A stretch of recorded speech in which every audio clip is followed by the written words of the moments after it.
I'm mad because they literally could have just stuck the DAC straight into the fucking headphones, Yes. Coulda. and they chose not Didn't. to. True. It saved like 15 cents on production, and that 15 cents on production equals millions into somebody's wallet. Yeah, see, like, the issue is, right, like, I wouldn't mind the heavy software focus if the software fucking worked. The software did Big not. if. When the most consistent thing I've seen people say tech support has told them is to restart, the computer's like, no. I should not have to restart my computer because your program can't work. I should only have to restart my computer because Windows had a fucking heart attack because it can't handle 6 Yep. months straight without turning off ever since they got rid of Windows 8.1 and 7. It's not my fault Yeah. that your software Yep. can't run correctly. Just like it's not my fault Microsoft can't make a stable OS to save their fucking lives these days. True. Remember, fellas, Windows 7 could literally go 2 years without ever being shut down or updated and not have a single fucking problem. No memory leaks, no random blue screens, nothing. Well, It just Yeah. worked. It just worked. It just worked.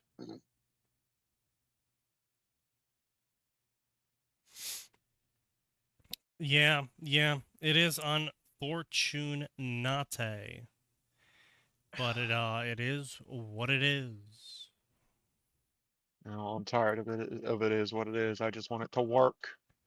Well, no. One of these days, I'm gonna run out of it is what it is, and I don't know what's gonna happen on that day.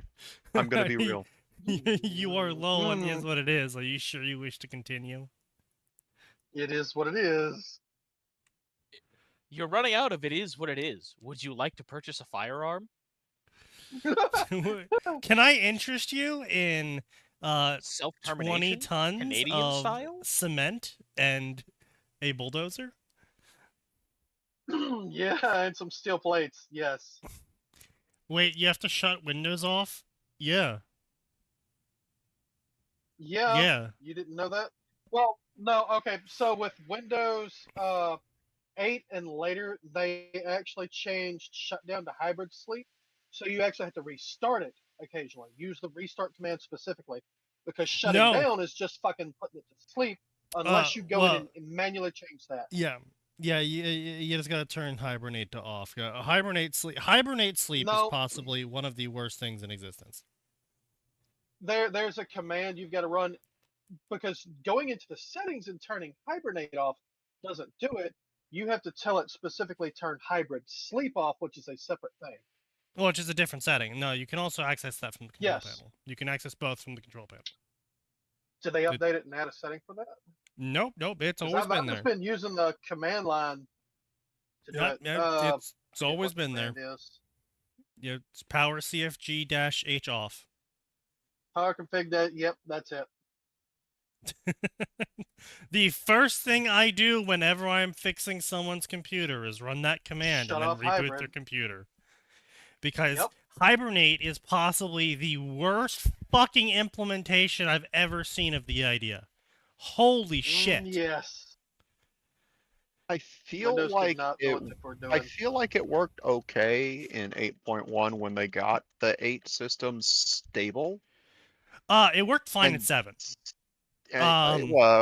Most things worked fine in 7. That's true. That's a little unfair. I would say I think people were unnecessarily harsh to Vista and 7. No, they were not. No, Vista deserves. Whoever wrote Vista deserves to be dragged behind a car going 10 miles an hour while they are coated in the blood of a freshly killed animal through a pack of lions in the African safari. Counterpoint, Sneaky. Yeah, also, it's not Windows 8. No one has ever. Vista's worse. What is this? I had far fewer problems with 8. With Vista. Well, I'd like to know what this claim of people gave 7 too much. What do you mean? No one has ever shit talked 7. In Everyone my I know hated experience. 7 too. Like, that's not you guys. You're some of the first people I've 7 heard that were like, Service Pack 2 is possibly the peak of Windows operating system. I'd agree with that. Yeah. To be clear, Windows 7, no service packs. Not great, but not terrible. Service Pack 2 brought in a whole bunch of fixes, whole bunch of features, stabilization across the board. Great shit.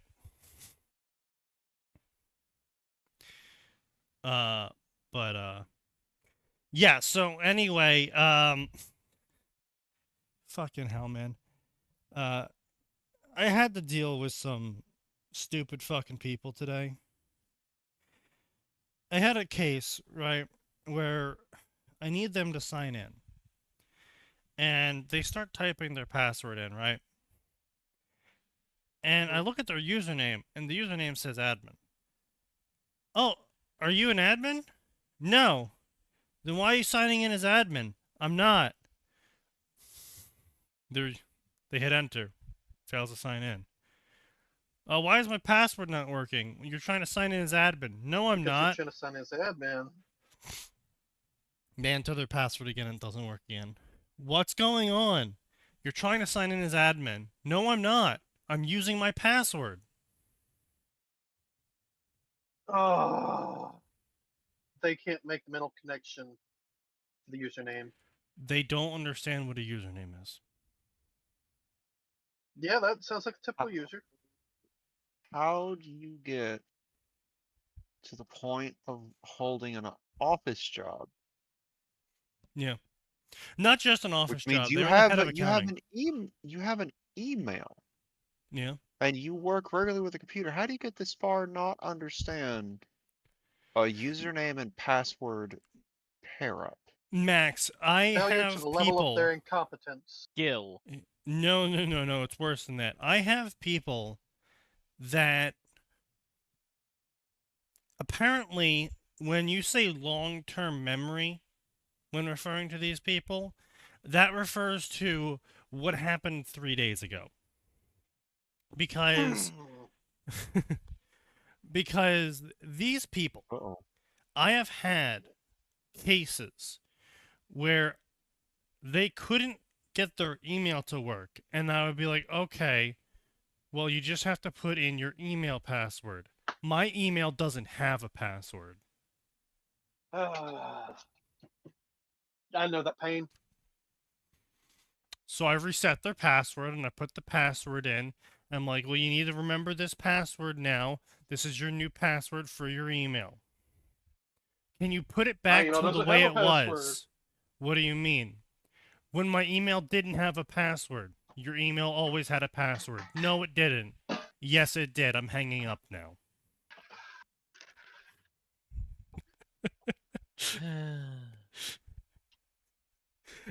It's just like... And these people are getting paid way more than me. Like, triple. Easy. It's depressing. Honestly, on the one hand, I get it, especially as they're an accountant, as you say, they've got to be able to handle big numbers and all that. But at that point, take away their computer, give them a calculator, give them an abacus, tell them they'll get a weekly Right. newsletter at the end of every week, Right, summarizing what happened in the office. Also, I'll literally like, all right, cool, it's Friday. All right, here's your office memo for the week. Give me the numbers for the week. And that's it. No, nothing more complex aside Yeah. from a simple fucking TI calculator is what should be needed for their job. Because that's all they should do. But that would insult them, and they'd complain and say they're Yeah. being discriminated against. Yeah, pretty much. Okay, well, they are being Also- discriminated against because they're a fucking bean counter. Count the beans. Yeah. Yeah. They should be discriminated against, yes. I don't trust any of these bean counters anymore. I absolutely want an accounting software checking their fucking numbers. Yeah. Honestly, if there's one job that could be 100% replaced with bots, accounting is one of those jobs, depending on what they do specifically. Pretty much. I would say I the don't one know, thing I AI would can't say is count. you do need real humans to fact check. Like you absolutely need Oh yeah, well real obviously, humans yeah. solely for fact checking on those assholes. Like, look. I know people don't like the IRS, but tax audits No. are important. Tax audits are Alternatively, bitch. alternatively, I would agree dismantle with the you. Now, IRS. I would agree with that and about audits being necessary, if not for the fact that the audits are never done against the people who need to be held accountable. True, Yep. that too, yeah. And if an audit is done against someone who does need to be held accountable, it will always be blamed on the lowest rung person possible, and they'll be fired, and nothing will ever happen to anyone. Yup. Unless it's, of course, you and your small business LLC. Then you get jailed for 35 years Oh Yeah. yeah, then you're fucked. because you didn't pay the IRS $20. Because because you failed to estimate how much you should pay and didn't pay in early. Yeah, I got hit with that one. Yeah. So here's what I'll say. Plenty of other countries have solved this problem Yeah. by having a tax service that Yeah.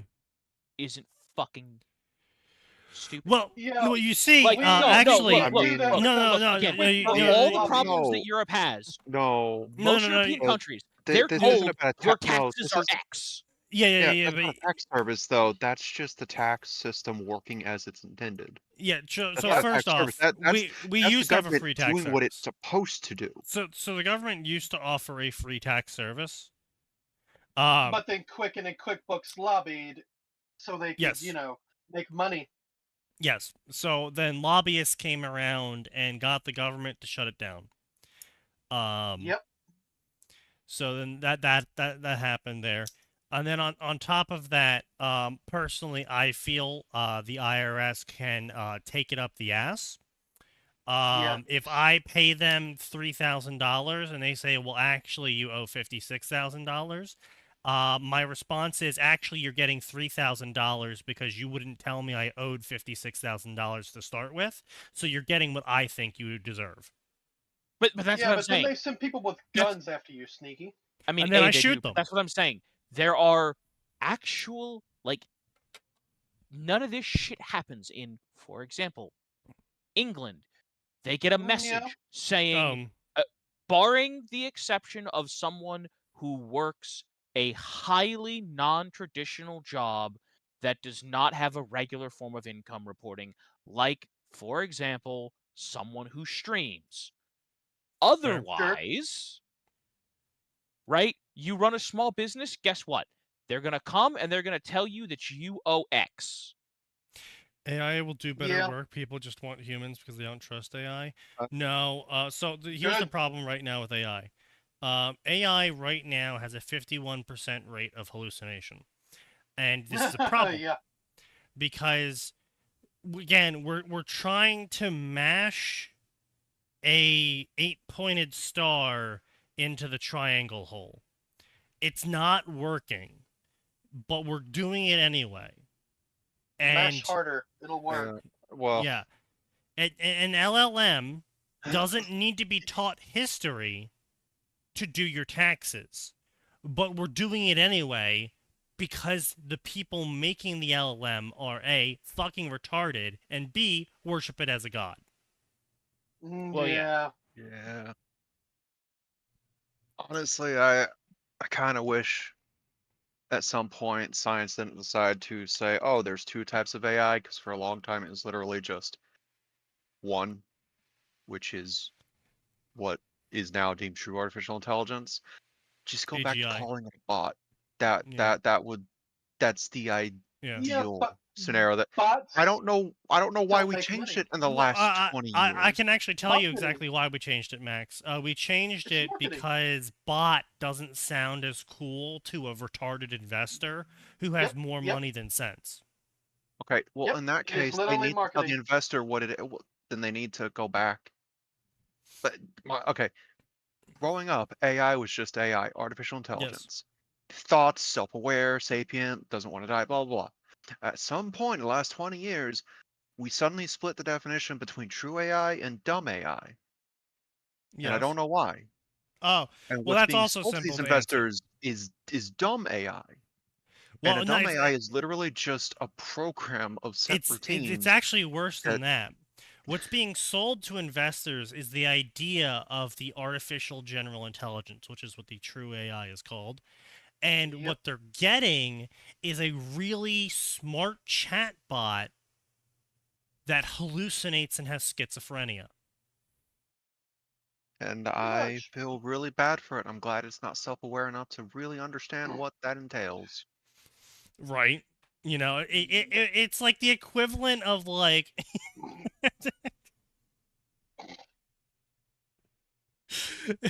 you know, I can't actually say that one. Um, Mm, I think we all know where that was going. I also read a story on Roll Road Rated about the human girl who gets sent to demons. It's solid, very resistant of Love Hammer. Feels like a Raven Dagger story, but actually good. Oh, Oh, also, what the hell is damn. Love Hammer? I have no fucking idea. It had I think similar that's themes Warhammer to for porn. James Gunn. Oh, Cringe. Set to the feature of his new Superman movie, but this is written well. It's like Superman, but it was written well. Oh, okay. okay. Again, I'm Tell not us gonna how sit you there- really feel. I mean, A, tell us how you really feel, but B, I'm not gonna sit there and pretend Superman was some amazing movie, but it was fine. It's sad to see that random Roll Road authors can now write better narrative than a famous director with keys to $1 billion kingdom. You know what? Well, I will yeah, give him no that. shit. I will give him that. Yeah, no. If you're a Superman director, I'm sorry, you are sitting on billions of dollars. You are sitting on quite literally liquid cash that will just erupt from the ground at the slightest touch. And instead, you decide to slam your face into a rock for 6 hours and call it a day. Somehow they fuck it up, yes. And it's just like you literally, all you had to do was not be a colossal fuck up. This isn't like a 99 ways to not make a light bulb scenario. This was like a 3 ways to not make a light bulb scenario, and yet somehow you have Found a few arrived extra at those ways. 3 ways. Somehow. Not only did you get those 3 ways, you found a few extra we didn't account for. You invented a couple more, yeah. True. I'm almost positive there were stories in the past of accountants using a computer to calculate the amount of tax that people had to pay, and when the computer instantly calculated the amount, people didn't trust the result. But just by adding an artificial delay, it brought up people's trust in the results. Yeah. Yes. Actually, it did. Yeah, that sounds like something humans are too stupid to understand. Well, I can't think of it that fast, so I don't see how the computer could. Pretty much, That's yeah. literally the attitude. Yeah. There was similar stories about oh fuck it, I forget what websites it was that were adding artificial delay to things because it made people feel like that the website was properly loading or some retarded shit. It is so fucking dumb. Stupid. Oh, I hate people so much.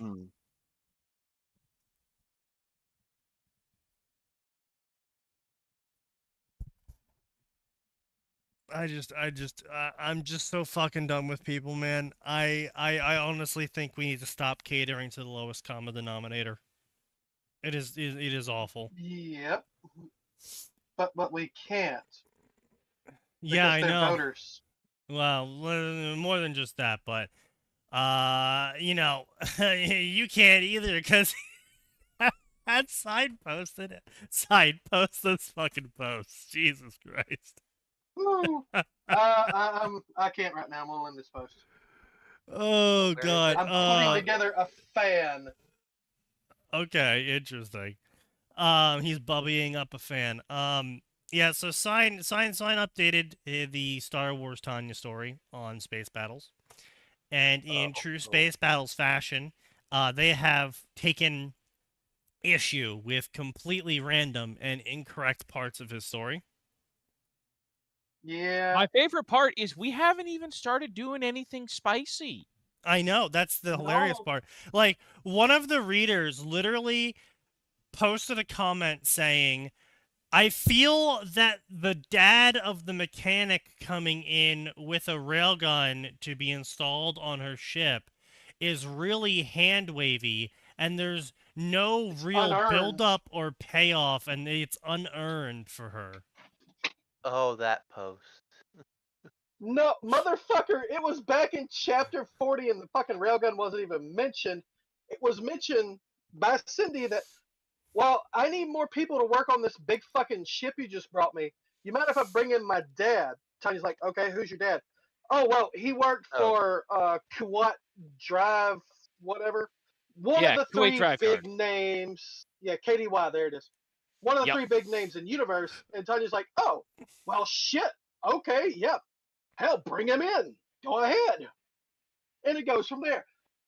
No. And again, listen, because here's the thing, right? Sign is just inserting Sid and Cindy, which I didn't even know he was going to do that. And I was like, hey, listen, you're sticking in two of the best characters from Final Fantasy. Go for it, buddy. Well, you can blame Infant for that one. Yeah. I didn't have a set face claim for the mechanic. And he just said, okay, well, here, throw this in here. And I'm like, oh, okay, yeah, that fucking works. We'll roll with it. And it spiraled from there. But, yeah, right, Sid has always been an abrasive asshole. And frequently,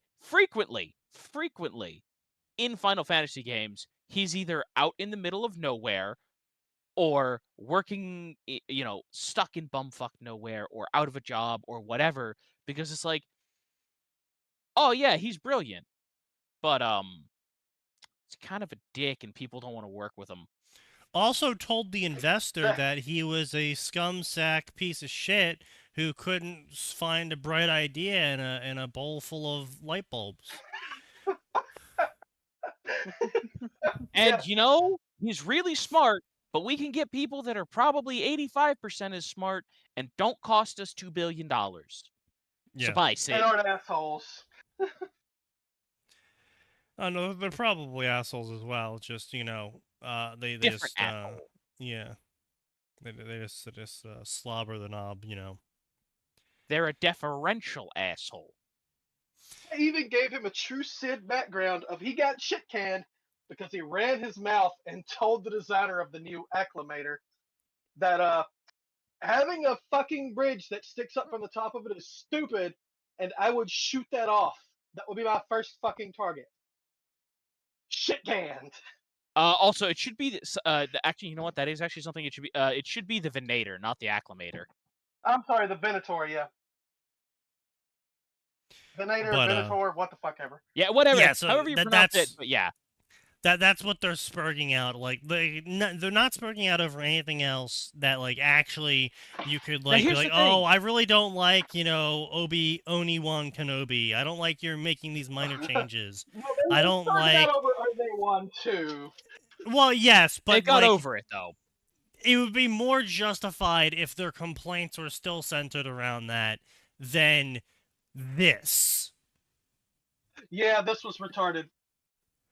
It's like watching the Jurassic Park movie and then being mad that the year model of the Jeep in the Jurassic Park movie is 1 year too early for the movie to take place in. Yeah. Here's the thing. It's like, that's what you have a problem with in this movie? Listen, when they have a problem with the railgun, believe it or not, I'm fine with that. Because I actually did have a fairly lengthy argument where I did eventually accept the railgun, but I'm still not completely sold on it simply because of how it alters the dynamics of every fight. Even if, to be very clear, logically, yeah, it makes total sense. Like, long range projectile, good. Yes. Yeah. There was like 3 pages on QQ and fucking SB about the railgun and everything to do with it. Somebody finally said something I actually liked was, okay, well, that's gonna completely change the dynamics of combat. So you've got on one side the Republic with their big battleships, all the guns, all the shields, but they're slow, they're not very maneuverable. It's standard battle tactics. Then on the other, you've got not the CIS but the Trade Federation who are coming in with military grade quote unquote ships, droid fighters and shit, and just throwing a Zerg rush swarm of bullshit at everybody. Then on the third side, you've got what's going to become the CIS, led by Dooku, with Mandalore making most of the ships, going for long range and moving up on that. And it's that's kind of the point. But I mean, a good comment look, for a 3-way war. It makes sense. no, that's not only that, right? It's also just historically accurate in terms of humanity has always sought to be as far away from the thing we're trying to hit as possible. Yep. Yeah. So if I'm understanding, Sign brought railguns into Star Wars? Yes. No. All right. So railguns actually exist canonically. This is a case. Yeah, I was saying. I know they exist. It sounds like. Why would you bring something back that is probably objectively worse than what's available, aside from it being cheap as fuck? But it's not. Because nobody's against.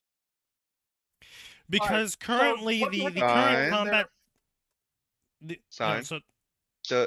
If this is an argument about the shields, those things are made to block projectile weapons as well. And it's worth noting that nukes were still in regular use from the CIS, terrifyingly enough. Here's the thing with the shields that most people don't understand. If you have one type of shield on, it interferes with other types of shields. You cannot have multiple overlaying shields, and there are 4 different types. There's anti-physical for your micrometeorites, missiles, yada yada bullshit, blah, right?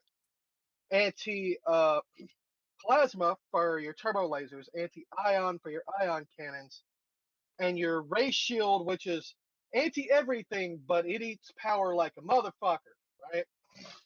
Oh yeah, wasn't it like a huge thing that the Mon Calamari came up with those overlapping shield designs? Like that was a massive fucking. Yep. That was a big fucking improvement. Not different types of shields. Mon Calamari ships had multiple redundant smaller shield generators, which could somewhat merge, but their primary purpose was that when one was brought down, another would turn on and replace the damaged section of the shields. It's what allowed them to punch well above their weight. But right, but my point is more along the lines of it took literally how long for someone to go, oh, what if instead of really big shield, we had layers? Yeah, it's essentially what if really big shield and also 5 or 6 medium-sized shields instead of one super big massive shield a la the Star Destroyers. Part of it is that technically it's been invented independently multiple times in Star Wars because the timeline is. Oh no, I'm aware. It keeps getting lost, and that's just how my point again is more along the fact that the railgun being introduced in this way, it's being introduced in a time period where the combat has evolved to be more around fighter, anti-fighter, and then slugfest in the background. Big broadside yeah. slug fists. Yeah. Remember, pre-Clone Wars, the largest ship in the galaxy in common use, other than the Lucre Hulks, which were just, haha, we have infinite fighter spam, we win, were I think the Alsacan cruisers, which were giant, big, bleep off, cigar-shaped ships that were just, we have every weapon and we can shoot in every direction. Well, no, before the Lucre Hulk, you did have the Dreadnought. No, the Dreadnought class heavy cruiser. God, I hate that name. That name is awful. It messes with me. It's and so then dumb. technically had the Mandator 1 and the Mandator 2 line, but those were explicitly test ships, and KDY built, I think, one of each. You don't actually see large-scale production of the Dreadnought class ships. No, there was the come on, brain. They had an entire book about it. They went searching for it. Some fleet. Oh, the Lost Fleet. The CIS's battle cruisers. That's No. It was a big thing in the Old Republic. Garm Bel Iblis found it. Hold on. The Katana fleet. Yep. Those are Dreadnought class heavy cruisers. Right? Dreadnought class heavy cruisers are actually much smaller. No, sorry, they're smaller, but they had an absurd number of guns. Oh yeah, no, they are actually explicitly called out in universe as being massively over-designed with horrific crew requirements. They're basically the German tank of spaceships. Yes, with but all the that's what I'm saying. You did have proper long range, even though they were small. Like, well, small is relative, of course. They were smaller than true capital ships, like the Venator or the Providence, but they were the heaviest reasonably available ship that existed. There were also explicitly a PDF variant that was like a fifth the crew for a third the guns or something. Yeah. Because, the Dreadnoughts were massively super expensive. And the Katana fleet was a prototype experiment of designing an entirely autonomous war fleet synced to a single command ship that Palps was like, hey, this could actually cause me a problem. Make it mostly autonomous. They still required a small number of crew, but yes, they were. I thought only the command ship did, but it's entirely possible I got that wrong. Yeah, no, it was weird. Yeah, no, railguns exist in Star Wars, though they're not mainstream. Mechs exist in Star Wars a la Battletech, but they are very not mainstream. I think Gundams exist, too. I forget what they're called, but there was a comic series that had just Gundams. I don't know. Have to introduce that shit. You have something that was very close in that the Mandalorian had the oh gosh, damn it! I think it's pointing out he may be confusing that with the very old Star Wars Transformers crossover in the early, like the mid 2000s that had some comics, which that was surprisingly good. It was great. I think Darth Vader was probably the lamest one though, because it was literally just a Unicron remold. Yeah. Basilisk. The war droids. Anyone could complain about Tanya, in particular Tanya, introducing a technology she would have been passingly familiar with in her first life, just as sort of a sci-fi concept. I'd like to build a Gundam. Yes, Tanya, you can. It'll be expensive, and it won't be as good as an actual Gundam, but it'll look like a mobile suit at least. Not worth it. Basilisks are those are a Mandalorian thing, and they kick ass. They're also made of nearly entirely Beskar, so you basically just couldn't. No. Yeah. They've also been destroyed. Like they were genocided, and there are no more canonically. No, that time period. There were enough of them that if you ever really want to bust it out. Oh, it's sentient, yeah. No, it's semi-sentient, but don't give your combat droid anything remotely approaching self-awareness. Are you stupid? It had the same problem as other droids in that Have you the seen? longer it went, the closer to sentient it became. Well, no. Okay, when the term semi-sentient is thrown around in the wiki for stuff like this, it means that that's their baseline.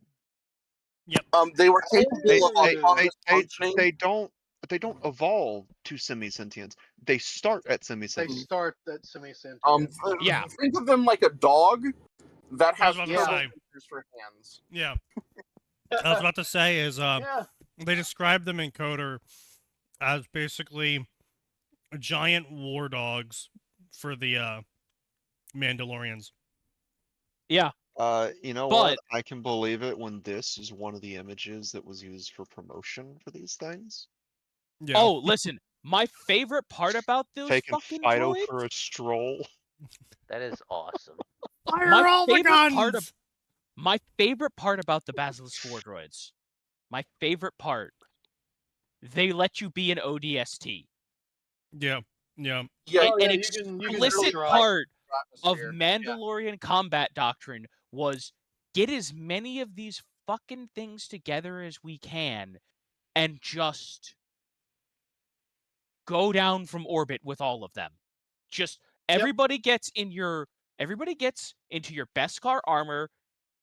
You wear an extra little ablative heat layer, and then you tuck yourself real tight into the basilisk, and we're just gonna kick you out the bay doors. Yeah, I think it's Canderous Ordo mentions one time he and a group of Mandalorian warriors dropped straight on top of a massive power generator complex in a military base. The Republic assumed they wouldn't blow it up because it was in the middle of the city, and the Mandalorians just lol, lamau. Lol, now. So I would say you're confusing. Both of those things happen, but you're getting two different events confused. What you're thinking about is when they nuked the Cathar. Because It's they very assumed- possible. My brain is fried. I have had I would say I only know this because I've been going back down the lore hole because of Sign.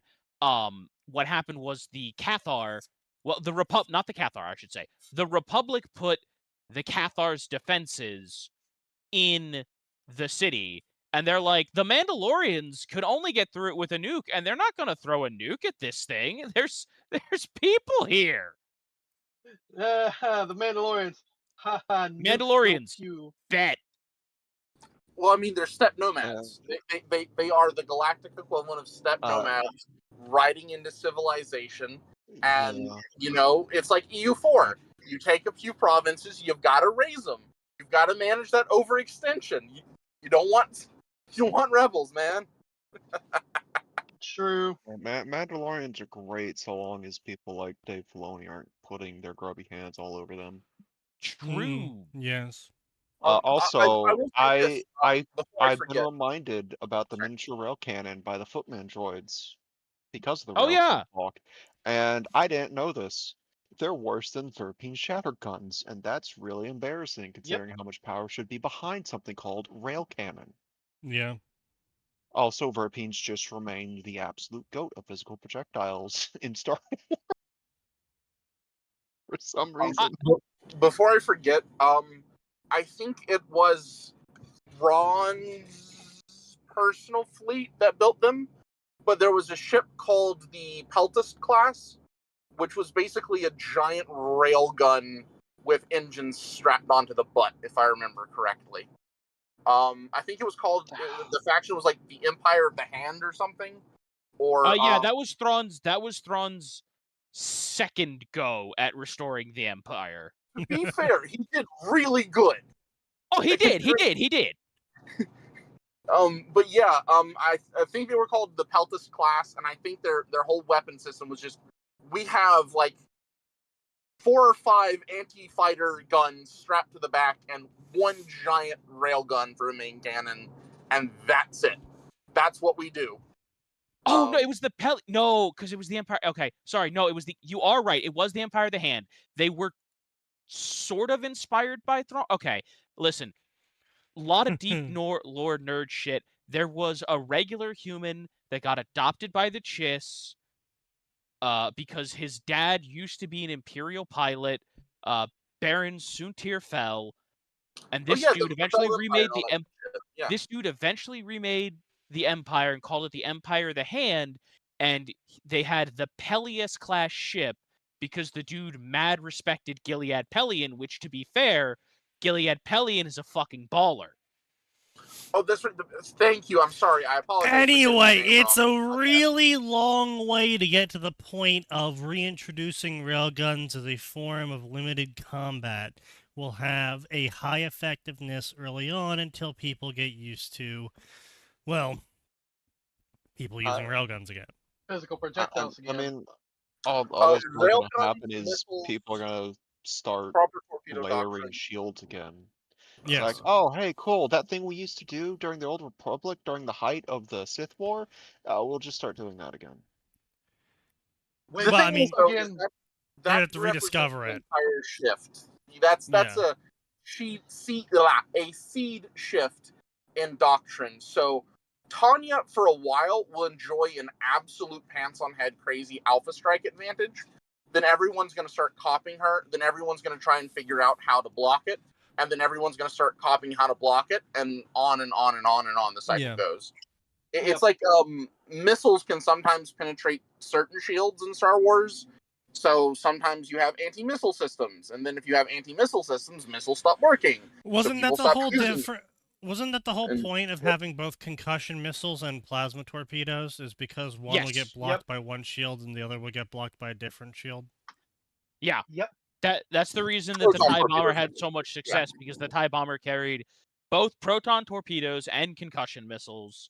And it didn't hurt that it also helped make it absurdly dangerous in a pinch because, hey, you know what? Fuck it. I'm just gonna arm the concussion missile and shoot it at the other ship. fair. The TIE Bomber and somewhat additionally the TIE Devastator are one of those things that I think in quote-unquote real life would have been a lot more effective than it's shown in most series. And most series, TIE Bombers are prey for X-Wing. It's the epitomal narrative problem. Snipers, shotguns, artillery, tanks, bombers are the 5 kinds of weapons that show up in a series and are never used properly, because if they are used properly, you win. Yes. But And we can't have that for plot reasons. If I remember correctly, I think they carry 32 bombs, and each one of those bombs is equivalent to like a low yield ballistic missile, and then they have some arbitrarily absurd level of precision. It's like how the old lore used to describe the blaster rifles from the Clone Wars as having a range of like 12 kilometers or something like that. The thing is the TIE Bombers, as we're told, would basically be able to wipe out entire cities with their own payload, and they're never shown to be that level of scary in again ever. Sad. If they did that, that would drastically up the threat levels of everything ever, and then they would have to rise to meet that, and that'd be hard. So they well, I would say it's like Star Destroyers, right? The whole reason it's called a Star Destroyer is because while it is an over-exaggeration, a Star Destroyer is supposed to be capable of wiping out star systems, right? You can kill a planet with a Star Destroyer. And the only game not even the big ones, the small ones too. I would say the only thing I've ever seen get this right is Knights of the Old Republic, where Malik turns all of Terrace into a fucking shithole for thousands of years because he got pissy with a Star Destroyer. What do you mean turns into? Lamal. He turned it from an urban hellscape into a Fallout hellscape. It evolved from a shithole into a shittier hole. I think there was one comic that showed a Victory 1, I believe, that flew in atmosphere and then used its weapons at full power on a city. And I think the whole point of that was supposed to be the Empire is so evil they'll kill 1 million people instantly just to prove a point. Because as it turns out, anti-capital ship grade weapons in atmosphere have consequences. I think that was from the old. I think that was from Mara Jade's comics, but I'm probably wrong about that.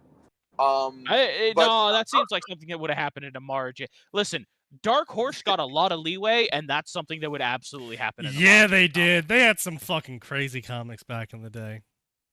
Oh, listen. If you haven't read The Origin of the Rakghoul Plague, listen, it's wild, but it's great. Wasn't that invented by Sorza Sin? Because somebody said they wanted something special made for them, and she went, "Okay, here you go." Sith sorcery up a glove or some shit or a necklace. I think it was to make him immortal, and then it an amulet. Rakghoul. An amulet. There we go. Yeah. And then it just spread and spread. And then someone else found that and said, I can make it worse. And they made the Death Trooper. Yes. And they definitely made it worse. That they did. But, I would say one thing that'll come into hard counter Tanya is you'll probably see people try and respond by just dumping a buttload of the really crappy, tiny laser point defense satellites all over a battle space. Or the Trade Federation could definitely do that. Yeah, I would expect them to kind of do that as a way of going, yeah, we can't really pin you down, but Area of Denial has a quality all its own. And I would say maybe see an accelerated development of things like the Tri-Fighter and the Hyena Bomber as a way to try and give large capital ships, because the CIS converted most of their war fleet. They weren't new builds. They were converted. So yeah, they were freighters. Yeah, the Lucreholics in particular, but also the Munificents were basically security ships and blockade ships. The little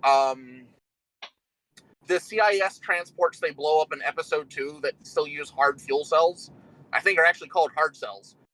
Those were also planetary trade ships meant to land on planets, load and unload, and then fly back up to a carrier. Well, you know, fun little fact about real life is we're actually kind of moving in that direction right now with the U.S. military.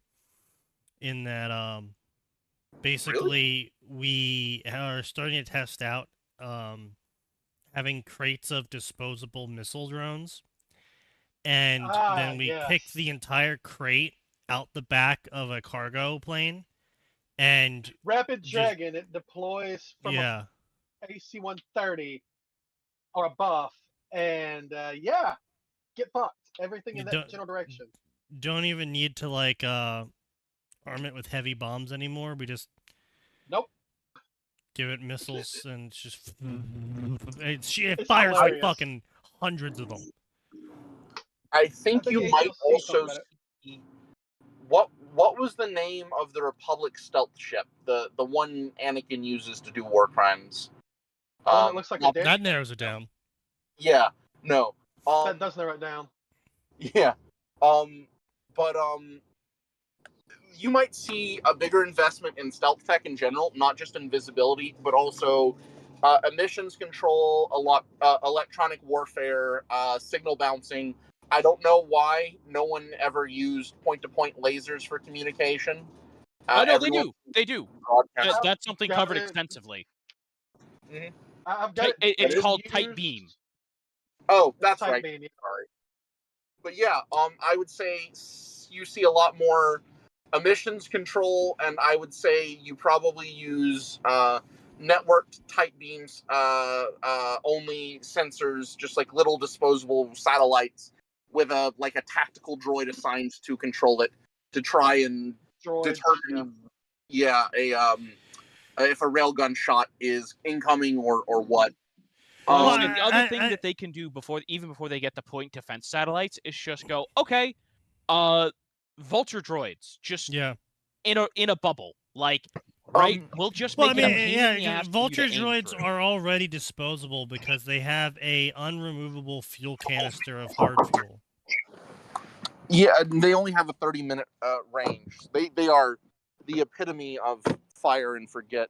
I would say the problem with that, though, is not just is space big, but I don't think they would have anything even approaching a sufficient level of sensor suite to be able to detect a railgun shot. So you would have to have some way of keeping them in a sort of standby mode so they're not draining that fuel cell, while also being able to shift them around either to block or intercept ships. Because a 30-minute radius around a carrier ship is probably absolutely mind-bogglingly vast from a human perspective, but very, very, very, very tiny relative to space. Yeah. Yes. So I didn't say it would work well, but it'd be like, well, fuck, what do we do? Ablative armor. Yeah, basically. Actually, droid gunships might see I think they're called UMPs, might see heavy investment. Oh, yeah, those things. I could see an AWACS version of one of those being relatively easy to rig up, along with maybe just strapping on missile pods for interception duty. And probe droids probably come back into heavy use. Sort of, drop into a sector. You're also fire not off thinking of the same thing. Because vulture droids are single use, and you can just basically set them with a proximity fuse. Because I do remember that from the cartoon, in that they seeded asteroid fields with the vultures, and then as they moved closer to the asteroid field, the vultures would activate and swarm them. Basically, I mean, it could just become standard doctrine from the Trade Federation to just dump vulture droids on the outskirts of any solar system they're invading. And then if Tanya or anyone trying to use the railgun tactic sweeps in, well, it turns out they are danger close. Yep. That may be able to get a signal off to warn their allies near the planet and blow their cover. Yeah, exactly. So there's a lot of ways that can totally... Yeah, there's a lot of ways, basically, they can go about fucking with everything. I mean, there's plenty of tactics I used in EVE that you can get around that. It's like, okay, well, if people typically come in from, this axis on here, I'll just realign my ship before I get into the area to then come in from the y-axis instead of the z-axis, shit like that. Yeah, and that buys you a couple of engagements until they realize they need to start covering the y-axis. Effectively, right? Yeah. And then you change up your stuff and so on and so forth. Yeah, well, yeah. I mean, over time. Because here's the thing, we are essentially it's essentially going to be at least for a couple of battles, which I mean, is several months in universe. It's basically going to be playing. Tanya's basically going to be playing Silent Hunter. Yeah. Oh, before I forget again, there was in one of the old Rogue Squadron games an Imperial installation that had a massive network of independent shield generators that could surround an entire planet and its moon. Yeah. And you had to take out so many of the shield generators with the Y-Wings ion cannon because they could turn back on. The CIS has basically infinite money. I could see them using that for a few critical installations. So even if you can pop some of the shield generators, you'd have to take out a large enough cluster to actually get through that. But obviously that's a mind-bogglingly expensive solution. Well, yeah, but I mean, that's largely speaking, one planetary shield was usually enough. Putting in a second isn't that bad, but that's why ground assaults were so frequent in Star Wars, because when you need to capture X installation and secure Y planet so that you can move to Z objective, you don't have time to sit in orbit for 20 months battering down their energy shields or their particle shields or both. Fuck it, just land troops and get in there because we have to get this shit done. Yeah. And remember, fortress worlds are a thing in Star Wars. Not only just layered planetary defense shields, but also things along the lines of just large-scale bastion networks. I think it was Carida, something like that. Was a Caradia. noted Caradia. Thank you. It was like a military academy world and a fortress world, like basically Cadia from 40K. There was probably some sharing done there between the two settings, but Games Workshop ripping off another property? Oh, couldn't be. No. But Actually, I I do actually never think do Lucas was ripping that one off there. So I hate to give it credit, but Rogue One actually does that justice with the planet they go to at the end, surrounded by a planetary shield, and only one way of getting in, which is through a door in the fucking shield, basically. If the projectors are on the ground, well, you can't exactly shoot them out. Yeah.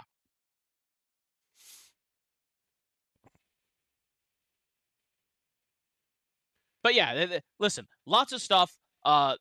There's a fairly talented author and then a bunch of autists backing him up. So just calm down, QQ. Listen, we haven't even had Tanya have a spirit vision yet. Yeah, it's honestly wild. Yeah, People also bitch about fucking Tanya Outer Heaven. Not as badly, but people are bitching about Tanya Outer Heaven. It's like, bro, you have no idea where we are going soon. This is your limit. I got bad news. What were they complaining about last chapter? Lennon. Yes. Anyway, so we're actually here to read Naruto stories, shockingly as it is. But yeah, we actually are supposed to be reading Naruto stories. Yeah. So everyone take out your bingo sheets and scrub yourself with some sandpaper because it's time. Duel! I place one card face down in defense mode and end my turn. Thank you, Activate my trap card, Yugi boy. Listen, I'm actually going to mill your defense card. Listen, you gave me an opportunity to yell. It's time to duel. I am legally obligated per nostalgia, per childhood nostalgia. True. No, I don't think Sign had an L yet. You can go ahead and take that off. To my knowledge, he hasn't. No. No. We used all the banked L's last Friday. I could have sworn we racked one up for him. Oh no, but I'll take it off. I'm sure he's made a few more since. We just don't know about free them. sign L. No free sign L. Not yet. That's my bad. So anyway, the first story of the night is called Seal of Fate by Black Infinity 1289. The Otosuki bear another fang, and this time with masterful execution. How will it affect Uzumaki Naruto as he was branded with the Seal of Fate, which no ordinary human can attain? What the fuck does that mean? Will he be God or demon? So yeah, this is some bullshit you just made up. Okay, so he's bringing in the Otsutsuki. Yes. Yep. Way before they should be brought in, then, because he's got Jiraiya listed in that character list. Correct. Good sir, you are not ready for the absolute fuckery that is. We're no longer in a butterfly effect. I don't know what we're in, but if you're bringing the Otsutsuki in, even just into Shippuden, we're on some Doctor Who timey-wimey bullshit, and now you've got about 24 paradoxes to fix. Yeah. And they will fix. They will acknowledge and fix none of them. No, they won't acknowledge them either. Yeah, true. So now I will also temporarily divert here because I like to keep people updated on my video games, the video games I play, the stories of the video games I play. So I've played more Forbidden West. I don't know if I'm actually going to be able to play any more Forbidden West. And I say that because I've encountered a bug. And that bug is the quest NPC in a locked room that I cannot leave didn't spawn. Wait, Oh, wait, dear. hold on. Oh, What do Can- you mean? Can you console them in? No. no. This is not that kind of game. Sneaky's gonna have to do a lot more than just figure out how to open up a console. You'll have to Yeah. reload a previous save. Well, that will depend Uh. entirely if I have an autosave that goes back to before I entered the area. You don't manually save. Oh, I make plenty of manual saves. I just didn't make a manual save before I entered this area. Oh, that's a mistake. So my last manual save was a couple of fucking quests ago. Yeah, but Because sign.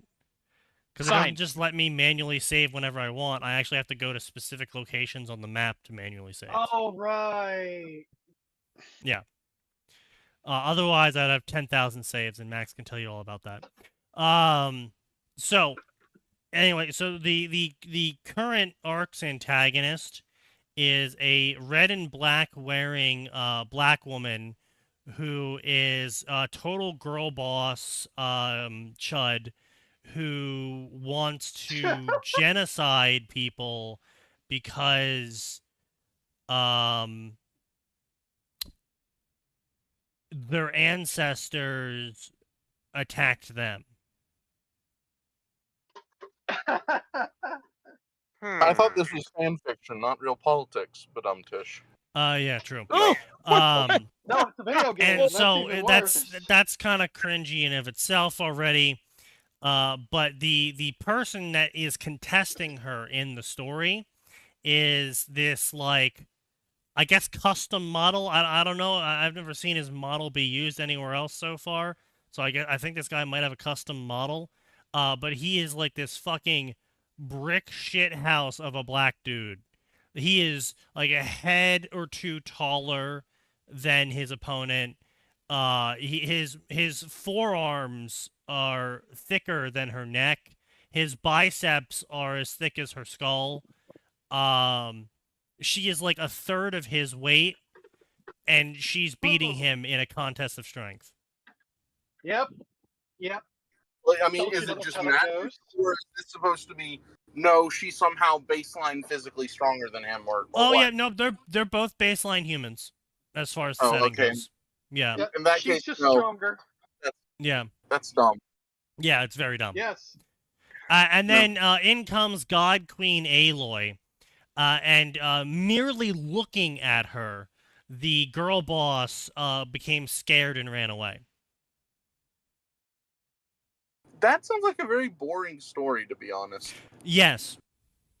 It is a very boring story. I've had more fun That is interacting Horizon, with yes. everything but the main story. Yep. That's Um, Horizon Forbidden West. Also, they just introduced my next companion. He is a Native American.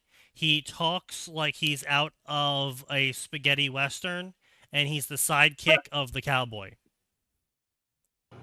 He's fun. I mean, I like that.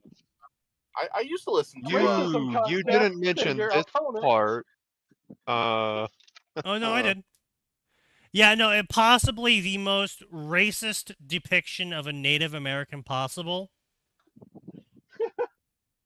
Yep. Never So- enter a racism contest against the game developer. And so his backstory is that he is part of the Skywalker clan, and they You. live in the mountains behind this giant avalanche of giant boulders, and so basically nothing can touch them. And Oh, I know where you are now. yeah. And a white guy controls this tribe, and he's really fat and lazy and mean and petty. And he drove the Native American out because he was afraid the Native American would be too competent and would replace him. Usurp him. Yes. Also, they have a female priest who's diversely ambiguous, who's a total badass as well. To be fair, I would say a priestess is mostly accurate to most native tribes. Yes, guarantee except myself and you are the heavily priests, the priest in all of these native tribes for this section of the story, you can only become a priest after you survive 10 years on the battlefield fighting machines. To which point I would say, are you absolutely ludicrous? Why the hell would you allow a fertile female anywhere near a battlefield when the human race is on the verge of going extinct? Anyone who suggests that should probably be kept from reproducing. Well, lest we you get would be surprised. You would really not like this game then, because pretty much every position of power is occupied by a woman, Women. including usually military it's not command. white. Well, that and argument usually doesn't not really white, yeah. work in Forbidden West as well, because they're not on the verge of extinction. It's a fairly peaceful world. Humanity. Oh, Like I thought the Hades Yeah. virus was a one-off problem. Now, Sneaky's tried to explain to me what the new big bad situation is, and it still doesn't make sense. And it's clear that no one asked Immortal for white sequel. people from the They- past. They shouldn't have made a sequel. It ended just fine with the first game. They're Yeah. Oh, don't you trying know to they're making a cash in third? on an audience that didn't want this. They're making don't- another. Also, they didn't gave even it do they gave well. it the same Yeah. amount of marketing as the first game too, so it still kind of flopped in comparison. On top of Yep. releasing during Also, oh another my god, Legend of the Zelda game. facial animations are so bad. The Oh, it's facial rough? animations are It's just... trash. You know what they actually are? I've realized this the longer I've looked at them. They look like Botox women trying to over-emote. Ugh. Considering Oh. you, Not like, good. for what I've seen of like Aloy's face being a lot fatter and wider, I'm not surprised. I mean, Well, it no, makes she's the only one. sense. So she's the only one that's got a really fat face. Everyone else has relatively more normal proportioned faces. It's just Relatively. like the guys don't look bad, but every single female character's facial animations look like they paid some sort of person who was Botoxing to do them. That's I wouldn't concerning. be surprised given the trend with young Yeah. Zoomer and late millennial women and girls to do all the Botox shit. It's become a thing on TikTok. You Yeah, I remember know, it's the terrible. actress that played Sansa Stark? Yeah, in I Game of saw. Oh Thrones? my god, that was fucking You see that? terrible. Holy Wait, shit! what? That was, What did they do? it What was did society so do? bad. Hang on. Oh my god. Wait, what's going on? Poor girl. Holy I kind shit. of liked her. No, asterisk. I liked show Sansa more than book Sansa. Book Sansa, I think, is just irredeemably a horrible person. But I don't know She how high took the I bog pill. It's Sophie Turner and Oh, this is gonna make me mad, isn't it? Oh, it is. Oh, as a small reminder, book Sansa Stark fucks with the mind of a severely mentally and physically disabled boy, Yes. just because she has the hots for his Chad cousin and is willing to conspire with said Chad cousin to usurp and murder said mentally and physically disabled boy purely Yes. just because she wants to get laid. which boy is I this? mean, you know, Sweet Robin. Oh, say what yeah. you will Yeah. about G.R.R. Martin. Sometimes he's right. Ha. No, Sweet Robin is probably Littlefinger's bastard, but it's a toss-up. I can't remember his mother's name, but Ned's wife's sister, something Tully, not Caitlin Tully, whatever, I don't remember. Oh yeah. The crazy one, that likes to throw people through the moon door, in the show. She Yeah. kind of does in the books too, but it's more But- the moon cells are horrifying. Anyway, so the this whole thing gets so fucking dead. Oh my god, it gets so bad. So anyway, the Native American guy loses his arm, and you go on a couple of missions with the Native American guy, and eventually you're gonna get a cannon. Why are you getting a cannon? The reason why you're getting a cannon is because you found a power cell inside the boulder pile. Why are you gonna shoot a cannon at the boulder pile? Is it because the Sky Clan is bad now? No. So, Aloy and Native American dude show up to the Sky Clan and they're like, hey, look, Chief Peace Walker said you gotta go out and join his army to fight the bad people. And the white dude is like, nah, we're gonna stay behind our wall where it's safe. It's never So been they destroy penetrated. the wall. And Native American guy goes, okay, look, Aloy, we gotta kill this guy. And Aloy goes, no! We don't need to be savage barbarians! We're better than this! I'm going to blow up the fortress! To prove to them that they have to fight! Yes, take away everyone's safety instead of killing the one motherfucker who's saying let's not fight. Yeah, that's brilliant, Aloy. Yeah. Yeah. Also, Okay, one guy that wants to murder them, and why Aloy wants couldn't to chuck you him over. just move more people behind the wall? Oh, I can't fit that many more. Oh, okay. So they just Yeah. cover that. Okay. Yeah. Well, they don't cover it. Because it's an allusion to the wall. The Yeah, border wall. probably. Who knows? It's an No, I allusion to don't something. think- Probably the Great Wall, actually. But yeah. So anyway, she gets a cannon. Oh And- my god! I wish I hadn't seen that. Yeah, you posted it. Yeah. Yeah, it's bad. Yeah, my it's bad. Ooh. Yeah. I Yeah. regret opening the chat. Yeah, it's fucking bad. I mean, look, middle's not. I'm not a fan of middle. Like, Terrible. I mean the one on the left. The one on the right, I'm starting to be like, ugh. Yeah.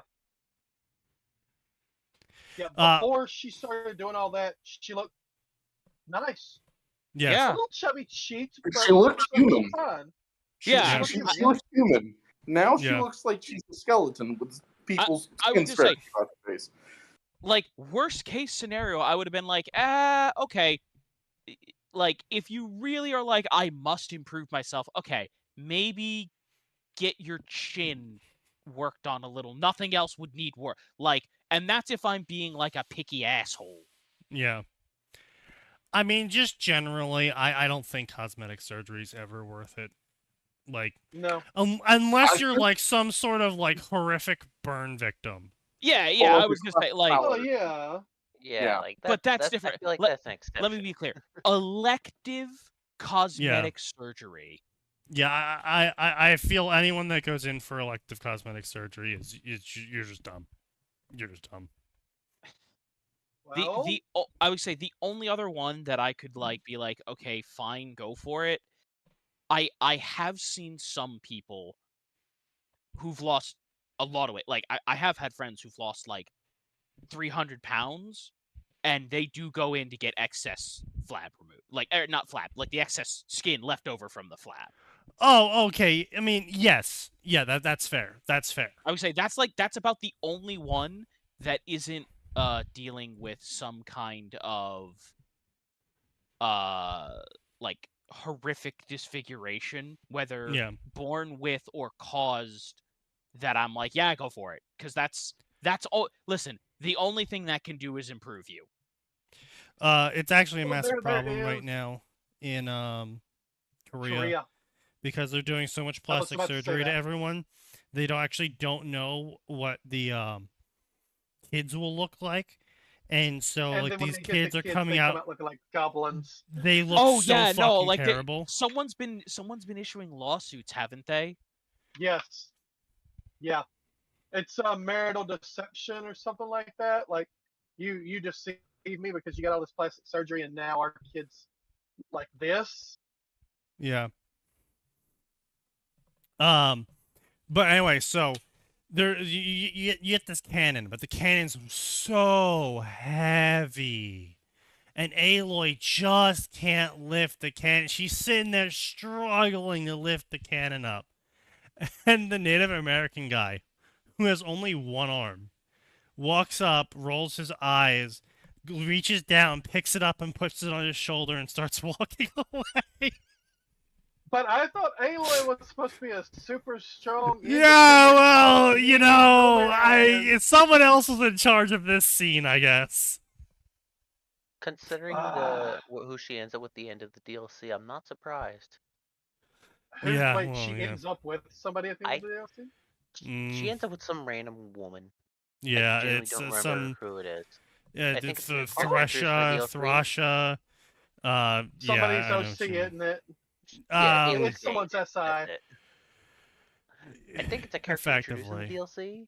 No, it's a character they introduce in the original game. She's this girl boss, anti-man feminist who wants to take over the hunting club and turn it into a military unit.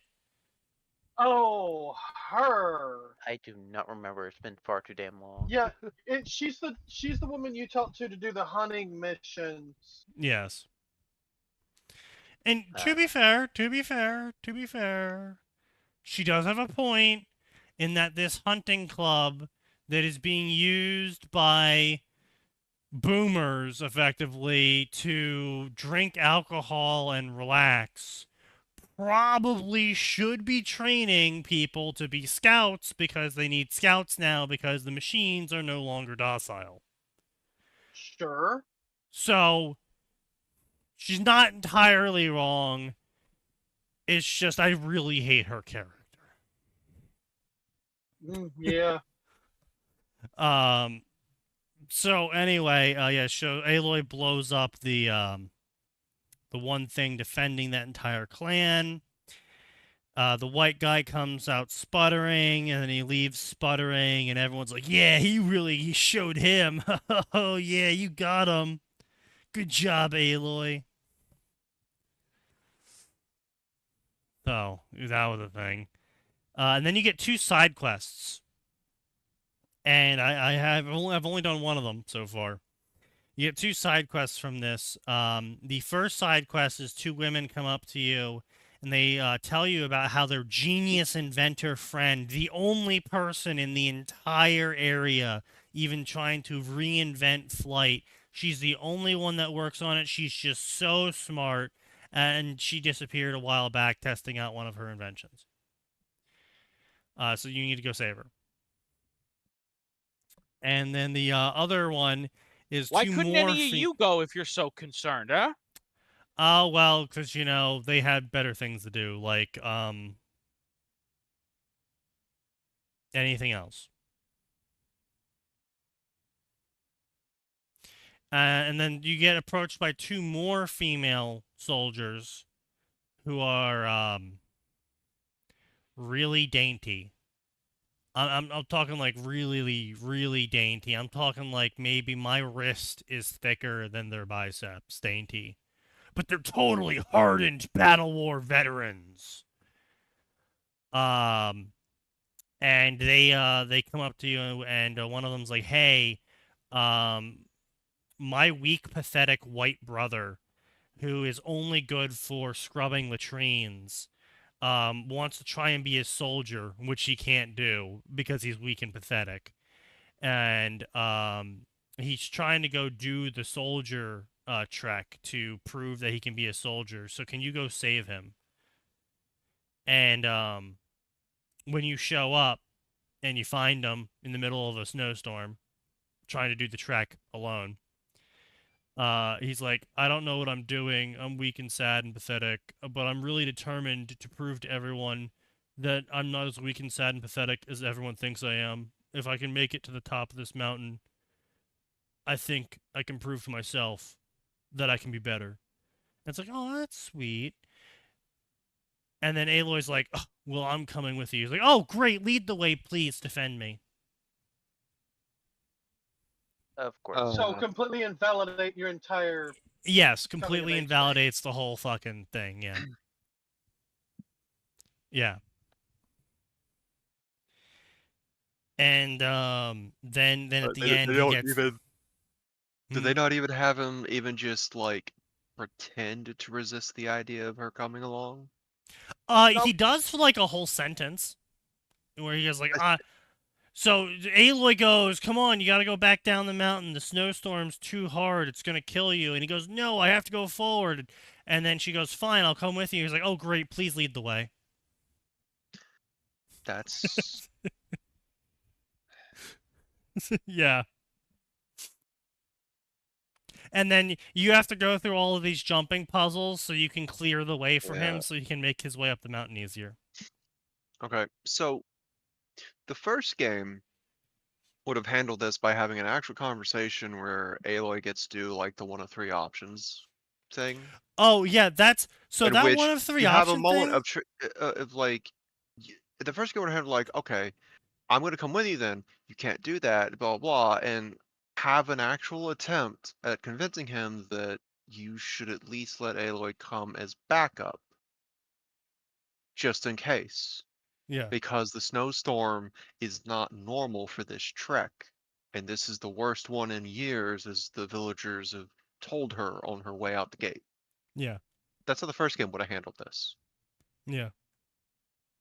What the fuck Yeah, is that whole it? three choices thing, that hasn't come up. That happened once in the prologue. Really? Yeah, you got to do a three choices thing once in the prologue, and then it's never come up again. Oh, I'm they- now like that- 60 hours in. They gutted was that aspect? genuinely got a rid of that. decent. That was Like- genuinely a decent system in Yeah. the first It game. didn't It was do handled. much in the original game, but it was a nice little. I mean, thing. it didn't do anything in the original game. Like it Uh, was the same result of all three the- choices, but The it was just story nice. kept going. What it was a nice thing of like, oh, you get to kind of build a little bit of what kind of personality Aloy trends towards. Yeah. Yeah, but with the second one, it's no. This is her personality, Chud. Yeah, pretty much. No, okay, hey, hang on. I prefer not having fake fucking choices. Nothing True. infuriates That's me not a. more. Now- It's not a fake choice though. I will say mean, I would have okay. preferred if they gave but- us this option and did it like sort of coterie style, where it was like, oh, you picked the aggressive option twice, so now you have 2 aggression points. And if your aggression points are higher than your thinking points or your caring points, then you're going to have the aggression dialogues for certain parts of the quest. And that would be cool, where it's like it's showing Aloy as being more aggressive because you picked the more aggressive options. That would be interesting if your dialogue actually varied due to you picking those various options. But Atin is right. That doesn't happen in these games. Or use the Mass Effect system, the Paragon Renegade. I mean, yeah, Same, that's same thing. It's very No, similar. no, No, one is. no, No one is ready Paragon for that Renegade. level. No one's so ready for that Paragon level. and Renegade Mass Effect system, that was in Mass Effect you can fail things. In this game, you can't fail things. You literally cannot fail things. The canon route of the Horizon games is Aloy succeeds at everything, always. Really? Yeah. Yes. It's a Yeah, standard that's a RPG, pretty easy sure. complaint to make about the way it's written. Some other games that are action RPG-esque would be like, okay, you failed this. The story will continue, but there is a fail state for you messing this up that's not just a game over screen and restart. Horizon Yeah, I Zero mean, it Dawn would be nice doesn't- if it was like, oh, you failed this, so now more enemies spawn, or you failed Yeah, this, but so Zero Dawn, Your Zero waifu Dawn dies. didn't. Zero No, Dawn not didn't even doesn't even need allow. that. No, Zero Dawn just didn't allow for that, and it's Yeah. clear that West continued that trend. They continued even harder. I mean, some of this shit was really fucking cringe. But no, I can't call it a fake choice when like it doesn't pretend like it's going to affect the story at all. At no point did I feel like the dialogue was going to change the flow of the story. Like from hour 1 of Zero Dawn, it was very clear this is a linear story and it's going to have a beginning, a middle, and an end, and those beginning, middle, and end will be the same no matter what. The replayability is in the combat, not the story. I mean, even It the didn't try to combat wasn't that it didn't try to replayable. sell itself as anything other than just point A to point B to point C. Like after playing through once, I was kind of really fucking done with the combat. like, okay, here's my issue with the combat is input lag. Like, that is. they have too many. There's too many melee combos for there to be input lag, because it's like, oh, the machine is lunging at you. You're like, okay, I gotta dive right, but because you did a left swipe attack, when you instead dive left into the fucking attack the enemy's doing, it's like, okay, why? Yeah, there were some issues with that. You had to. I compared it to pre-firing. Yeah, or I have multiple times where I'm like, oh, I just dodged an attack, time to aim and fire real quick, and instead the game was like, you mean light attack and lunge towards them? No Yeah, game. That is not what I meant. It did not. Like, I don't remember if that was a problem in the original PS4 release. It wasn't. I will say it was not as bad in Zero Dawn as it is in Forbidden West. Zero Dawn, I remember being decently responsive for what I had expected it to be. It had some issues like that, but they were not responsive, but they weren't game killing. It's not a platinum game, and you know that's just not fair. But oh god, Sneaky, why are you showing me that one again? Oh god, that one. Yeah, no, that one just painful. Ugh. Yeah, it's so bad. It's so bad. I think she misspelled blow up instead of glow up. But anyway, let's start talking about fan fiction really quick. You know, let's do some lightning rounds, okay? Let's. So I just really wanted to bitch about because it's like normally if I just didn't like the story in a game, I probably wouldn't have brought it up. But the writing in this game is so fan fiction tier. Yes. Yeah. Well, they may have hired fan fiction writers to write it, just like Hollywood is doing. Like Andromeda. Possibly. It's a shame they're hiring the wrong fan fiction writers. Sign! Yeah, right? Sign! We need to get you hired to make the next Star Wars. True. Shit! Throw money at me for that, please. I don't want this motherfucker anywhere near Star Wars with how much thinking with his dick he does. We're gonna put 12 new sex scenes. Main romance. And it's probably going to be the worst romance in mainline Star Wars. No. If I could snap my fingers and make any Star Wars movies, Band of Brothers, but Stormtroopers and Rebels instead of Germans and Americans, and it's from the perspective of a Stormtrooper. You're just describing like the Republic Commando series, which would have been yes, good that adapt. I would do a Mara Jade. Forces. No, listen. If I'm gonna do anything, I am just going to make the Thrawn trilogy, people. That's fair. No, I don't. No way you can do it well. It's an impossible to satisfy a consumer with product. The problem is I don't want. I will satisfy the consumer with the sloppiest slop product in the entire EU. Zombies. Fair. That could actually be fun. That could be a fun little action horror thing. I don't know if Romero is dead or not, but if he is, can we resurrect him to do a Death Troopers movie? Because that would be fun. He would do so well with it, because the first book was very Romero-esque. That was a very Romero book. Yeah, that was so good. I don't want any more modern Star Wars movies, because all they do is spit in the face of fans and establish lore. Yes. But Max, you don't understand. Exactly. Sometimes you have to let go of the past and kill it if you have to. No, I would just completely retcon all the new shit.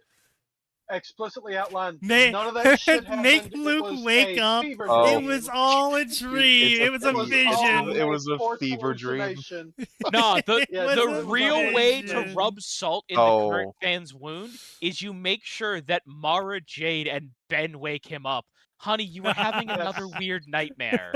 Another weird nightmare. Alternatively, Straight to bone. you could go real deep and have cameras zoom out from a character's face, they wake up in a cold sweat, and then from like across the room you just hear, Jason, what's wrong? Are you okay? And it was just Jason Solo having a fever dream during his forced trip around the galaxy. Or that.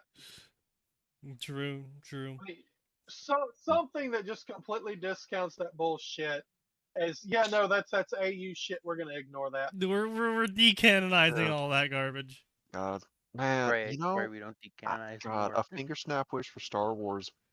I'd have Karen Travis come back to finish the fucking Imperial Commando book, because we She- were one away, and Yeah. Filoni stuck his grubby paws all over the Mandalorian culture, and Yeah. unfortunately, there's literally a tier of how lore works, which is the movies take precedent over shows, which take precedent over books and games. And I'd flip that on its head. I hate it so much. It's really Because lame. No, wh- I understand it. If you're trying to make a mass market appealed product, the best way to do it is handling it that way, because more people are going to see the movies than see the TV shows, and more people are going to see the TV shows than read the books, and more people are going to read the books than play the games. And so, I know. I'm just I, mad I would say, because you know what? it I was would probably say one book in this away. day and age, you should flip book and game. oh yeah, in this day and age, obviously, but I'm saying back then, I understand the Yeah, choices yeah, yeah. they made for that, because if you're trying to market Star Wars to as many people as possible, then the last thing you want to do is make a movie and be like, oh yeah, you got to read these 30 books and watch these 2 TV shows first. Ugh. Yeah, Yeah. exactly. Yeah, you want something that Although stands on its own. honestly, that's one of the things that's really crazy. Up until the Mandalorian arc of the 3D Clone Wars show, LucasArts had achieved something that is very difficult, which is they had a multimedia franchise that was far more consistent than it had any right being. Like the entirety of the Clone Yep. Wars Yeah, was a yeah, multimedia endeavor Yeah. yeah. Yep. from 2000 to like 05 or 06. And then the Yep. Clone Wars show happened, and then we got to what the travesty that was the Mandalorians in that show were, Yep. and they had to pivot like the next season or the latter half of the season because people didn't react all that well to what they'd done. The only thing they gotten right about the Mandalorians was everyone hates Death Watch, including Death Watch. That was Yeah. the only accurate thing they'd managed with the Mandalorians. Because they're the worst group to have ever called themselves Mandalorians, and everyone hates them, and they hate each other. The Like, Death Watch. Atin's been Oh, deleted. sorry. Yes. I was just gonna say, the thing about the Death Watch is there are so many factions of the Death Watch, and like Max said, they all hate each other. even some of the factions have internal hatred. Like in the Republic Commando series, we see a couple Death Watch members approach one of the main characters, like, "Hey, you should join." It's like, why the fuck would I join you? You know who you are, right? And you know who I am, and you know the only reason I haven't slit your throat out is because we're standing in public. And that same group, a couple of the members were at each other's throats, like off screen, even though they were in the same faction of Death Watch. That is impressive. Well, to be fair, they are effectively just a collectivized clan of bandits. So, Oh yeah, not exactly Yes. surprised. it's Uh, it's astounding that Tons. there's any members of Death Watch standing when you consider how absurdly aggressive the average member is, even among what you would consider their Yeah. elites. But anyway, Yeah. fan fiction time. It's October 1st. My birthday. This is an author's note. BT dub. Okay. I want I to was very celebrate this confused. birthday by writing a story. 2 years it's been written. It's in my mind for 2 years, and I didn't have courage to write this story until now. Thanks to Leon998, who flamed my passion for the story, I have started to write the story. I will now share it to you, all on my birthday. this story that I've written. This is my passion Perchance project. Leon was just attempting to flame you, and not your passions. Indeed. That's how I started a week ago, and you now have the chapter before you. You will get next chapter of my other stories soon enough. Don't fear me abandoning them just because I'm starting another story. I will complete them all. I promise you. I will complete them all. Said He everyone lied. forever. And he lied as easy as he Right. breathed. As for this story, I cannot give you a schedule yet. But if this chapter gets enough love, I'll publish the next chapter. So it's up to you. Share what you feel about this story and where you think it goes. You can join my Discord at this following link. Special thanks to DarkLord331 for beta reading the story. Seal of Fate. Prologue. How it began. Urashiki Otosuke was not happy. How could he be? He wanted to take Uzumaki Naruto's chakra, which, even by the standards of Otosuke clan, was large. He wanted to have that chakra for himself to use for his own purpose, and that's why he had left Momoshiki to defeat Naruto and Sasuke. He saw the futility of it. He wanted to attack when he got the slightest opening, and he got one. He was spying on the village for a right moment to attack when he found interesting instrument. More like device he hadn't seen for some time. What?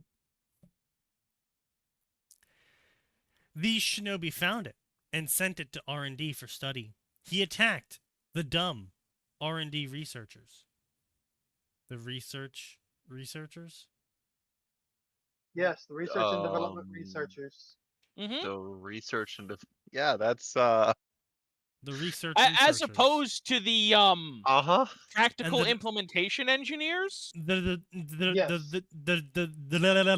developing developers. Developers. No. Yes, I do love pairing the researching researchers with the developing developers. oh yeah, of course. What about the We'll call it operating the operators? RRRDD.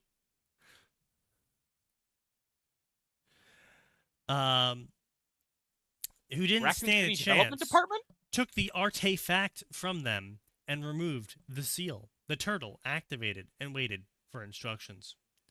I want you to take me 20 years into the past, he said, more like demanded of the turtle, who nodded and took in the chakra. Urashiki was giddy, and as soon as it got along enough chakra, it initiated time travel, when two other figures latched on and tagged along. Urashiki snarled them. He didn't want pests spoiling his plans. Why, you insects, get off the turtle, or I'll kill you, he yelled. Yet before they could do anything, they vanished from Konoha. How did you find me? Urashiki asked. Irritated, the pests wouldn't let him do what he wanted. When I came to ask R&D scientists about the artifact, they were dead. I suspected you would be the reason as you escaped from Momoshiki skillfully. Wait. And I suspected you From- would be the reason as you escaped from Momoshiki's skillfully. Okay. Okay. I sensed a chakra spike near the R&D building and came here. Sasuke told him in a matter-of-fact tone. His Rinnegan active. This annoyed Urashiki more. He calmed down to think of battle plan.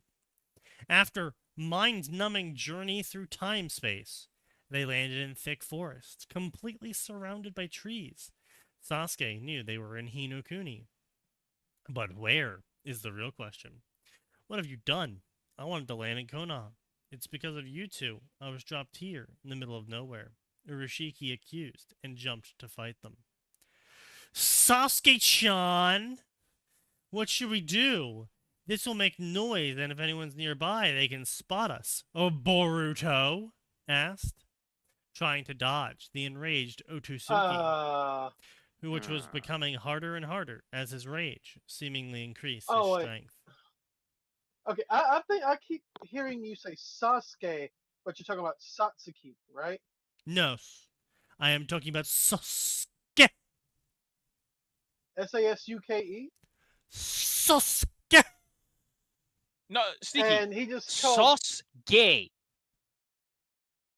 called Sauce gay. Sasuke Chan. No, I added the Chan bit, but he did say San. This is the only part. Okay. So go ahead and add Weeb in, because this is the only part that anyone's ever added San.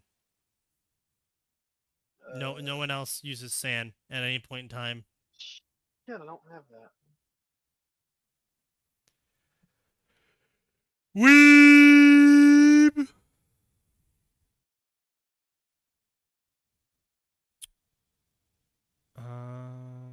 Weeb.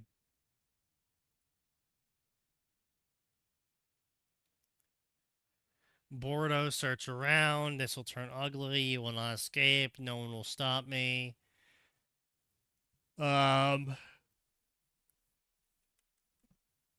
Maniacal smile. Plucked Sasuke's chakra. Unable to maintain the Rinnegan. Urishiki's hook. He must have sneaked it He must have sneaked it when I was distracted. Damn it. Sasuke yelled. That doesn't sound like Sasuke. Huh? Well, you see, this is super special self-insert OC Sasuke. This is super understanding Sasuke.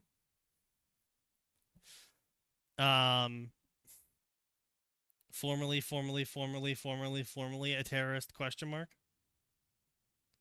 Question mark? I mean, bro swapped between being a terrorist and a former terrorist so often, I don't even know anymore, man.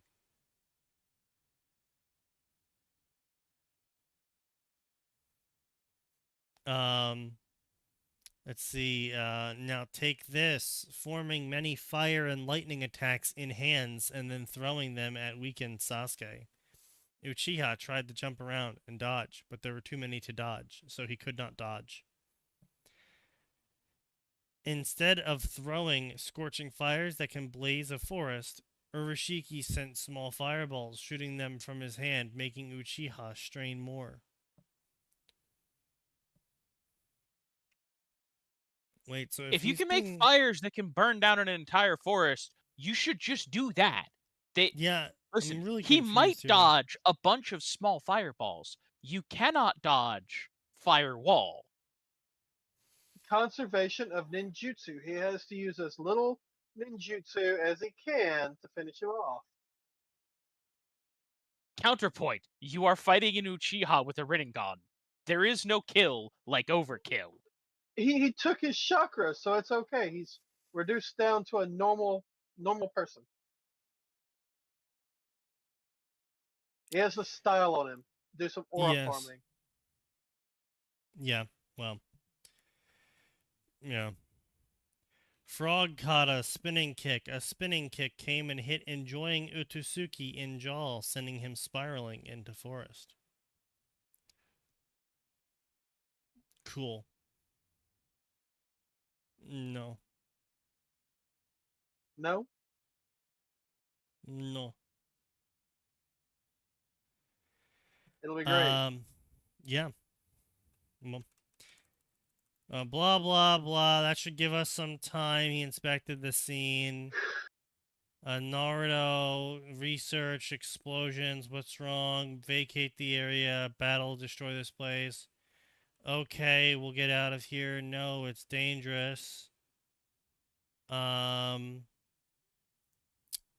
all 5 Kages, don't worry, kids, I'm strong. Get out of here. Who are you? You look like me. Dada bow.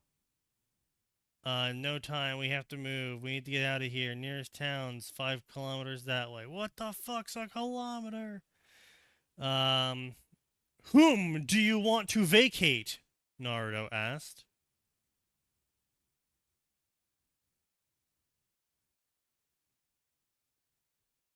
Vacate. Yes. Really? Yes.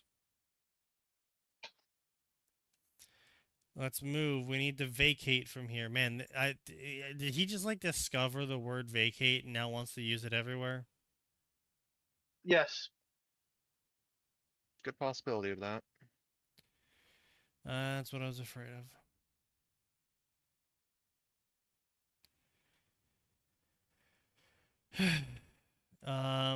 You're dead. Damn, I thought I was strong. Ichiraki, blah, blah, blah. No one gives a shit. Okay, look, it's grammatically correct.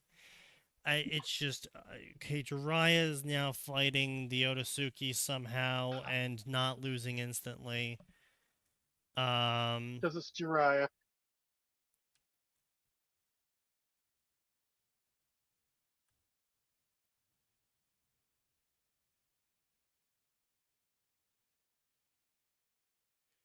We're from the future. This kid's Naruto's. There's Muggy Bordo, who married to become Hokage. Got you, Arisen. Enjoy.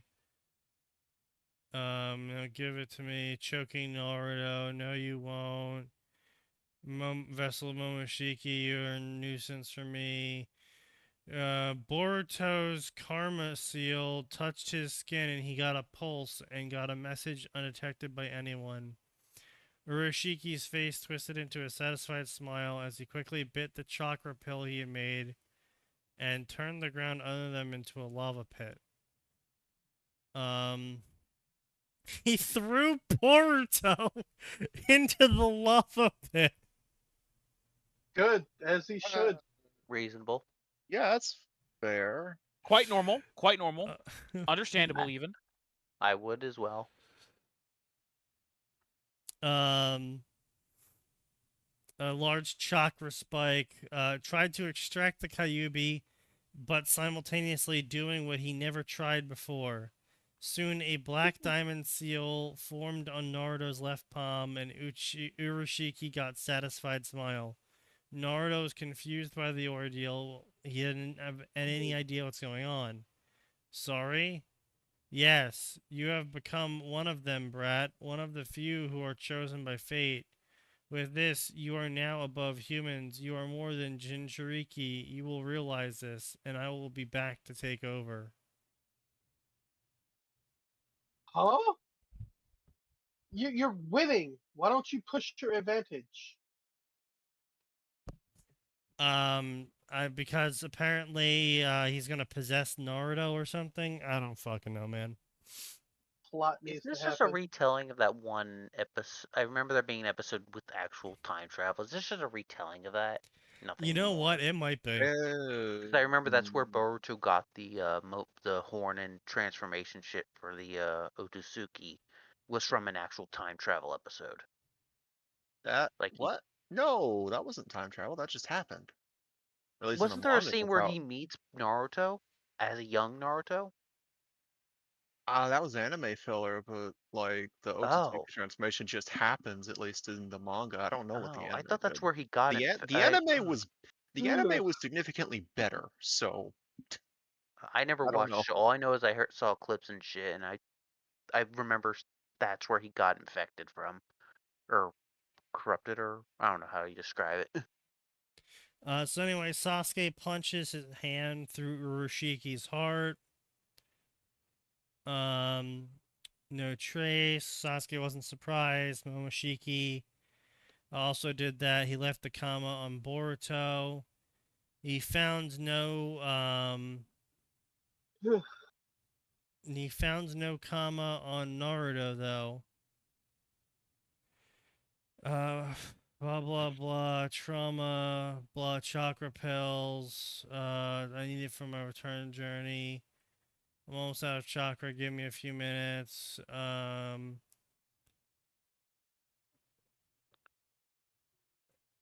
Yes, now speak. Sasuke, blah blah blah, chakra pill.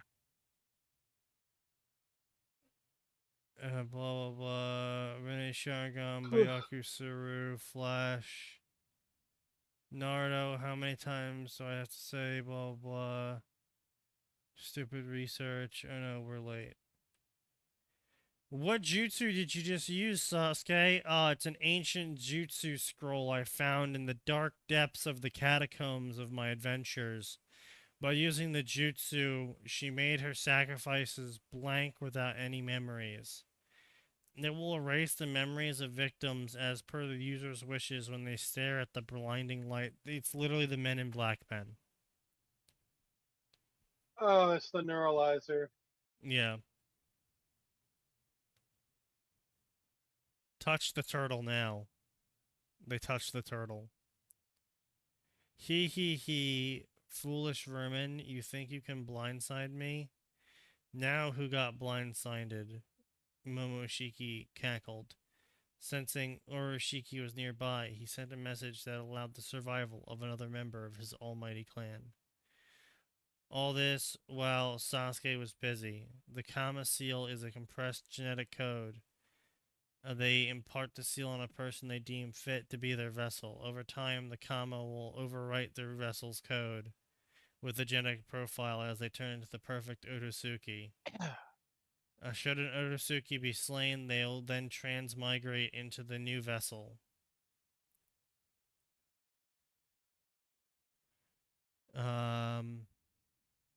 Past high levels of chakra, strain the body, failed vessels, Marukami Urashiki, these Uzumaki are perfect.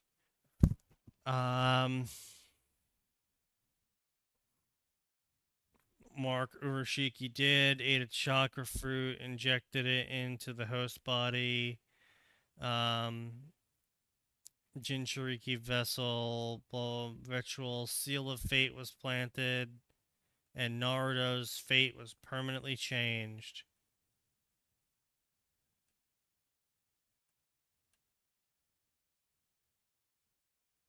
That was so fucking boring. Oh my god. That was I now understand why it took you 2 years to write this.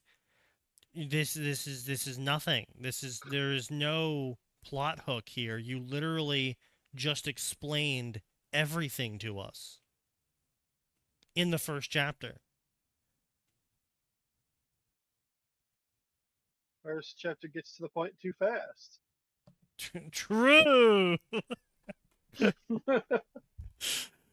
Yeah, it's like, okay, so you just that's the why do I need to read the rest of the story?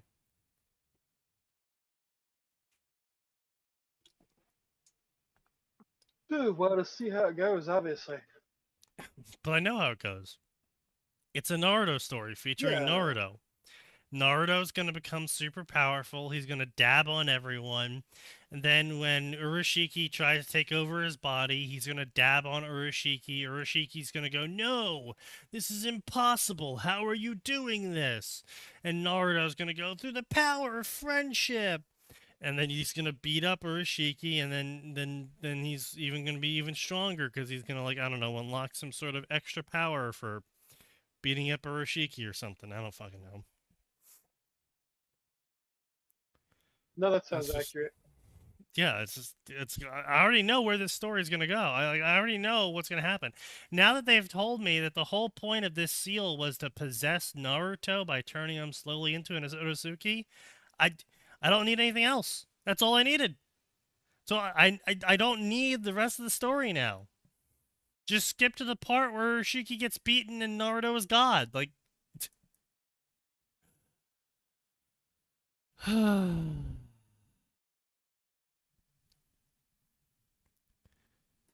V2. Go ahead and mark that off.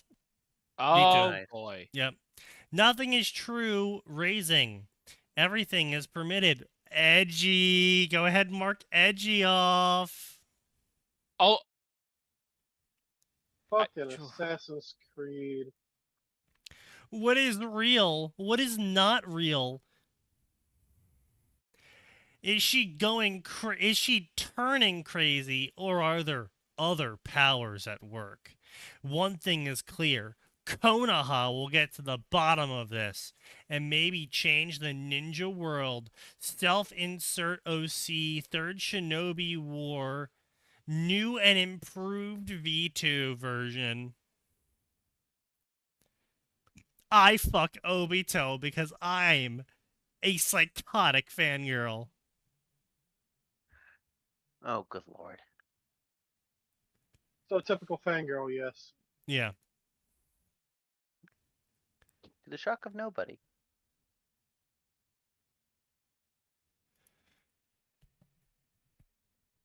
$38 stories. English is not my first language. I love writing reader inserts. A female author alert. Ugh.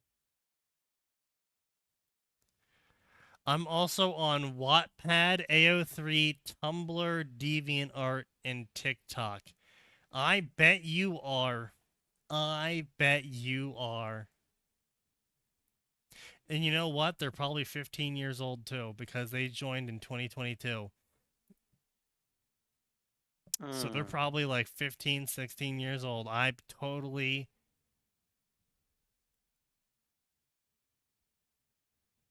What is this?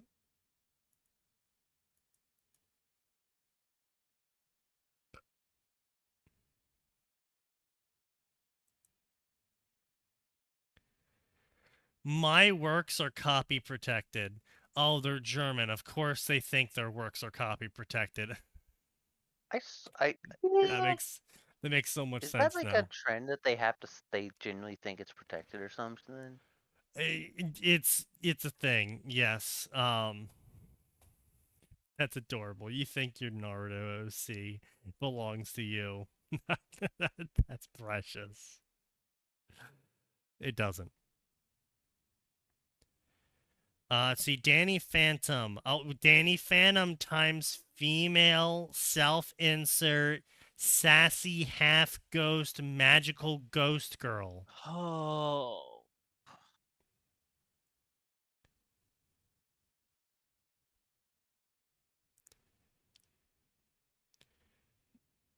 Puberty's a joke against the forces they're up against. Yep. You know what? I was right. They are 110% 16 years old now. Because they wrote this last year. Yep. No, not even a doubt in my mind now.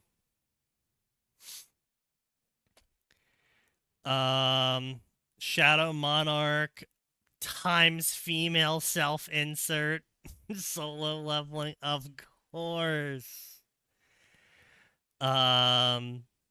Demon Slayer, let's see. Female self-insert times Tanjiro, of course, of course.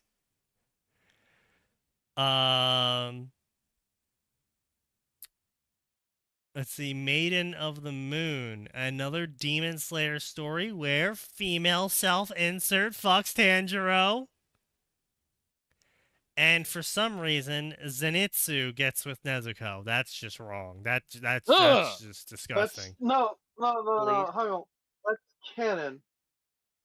Yeah, and That doesn't make it less wrong.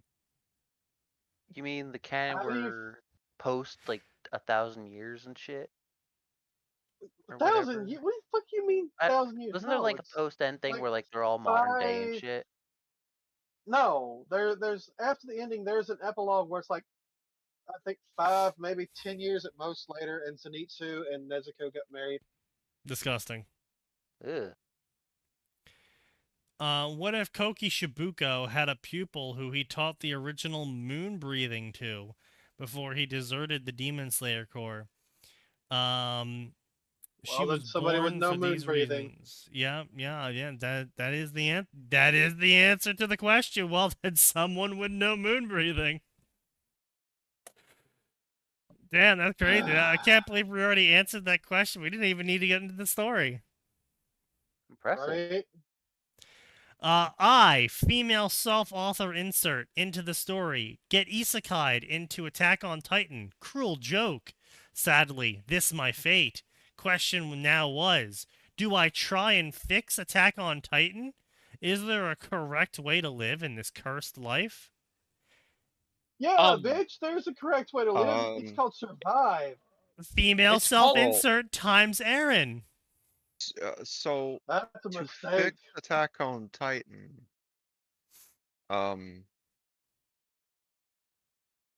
you'd have to kill we a lot must of first people. start in Claymore. So I would say you gotta start Yes. by killing Aaron Yeager and work from Yeah. there. Well, so the problem No. is Not today, future Hitler. you. The problem is that to quote unquote fix the issues in Attack on Titan, that depends. Are you taking side with humanity or the giants? Yeah, that's true. Because if it's humanity, Except you wipe out the descendants of Ymir. If it's the descendants of Ymir, you wipe out 60 to 80% of the world. If you want a middle ground, good luck, because holy shit, that world as a whole is absurdly racist. yeah. Oh, Like, wow. That is, wow, that is. it is. They are the people are bombarded with propaganda from birth. Yeah. Just like anything that is not their fellow countrymen. And no, I that mean, Ymir, that's not your fellow countrymen. That's a tool. True. yeah. Kill the Just don't hero. The Titans In were Lottery a of Quirk, bioweapon, though. female self-insert got really special one. Actually, Oh, what do you mean a God. random Benton crossover fixed AOT? Amazing. A living sarcastic ribbon named Ares who puts her into super-powered outfits. Oh, so you just... But this won't stop the girl Yeah. from fulfilling her dream of being a hero. Just watch her, but not too closely because they are very revealing. MHA life mashup with fibers. Kill la Kill elements, unannounced Yes. crossover. KOK.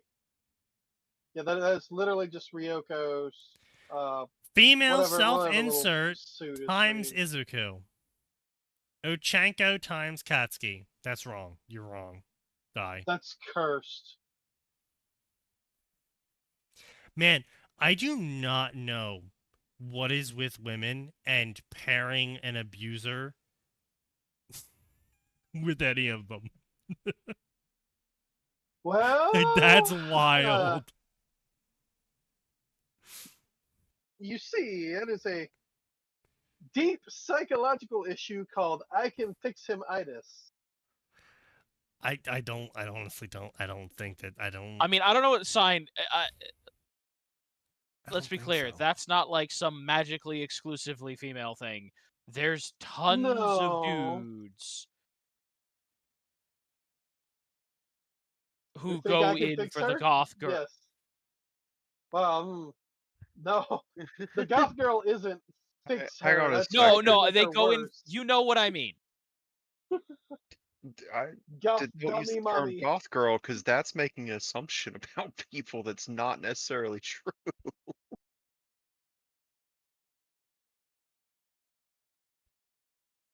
I mean, if crazy, why hot, right? Oh no, the You know problem what? I'm is actually gonna be I've honest. known a handful of goth girls from my life, and they're usually incredibly mentally stable and Yeah, they generally just like like the laid aesthetic. back and kind. Yeah. Pop I culture There has are a made it seem that's not how it is, I but like will usually they're say that I fairly kind of stable. You're right. feel I should be more specific. The manic pixie goth dream girl, who's not Oh, there, actually. okay. There you go.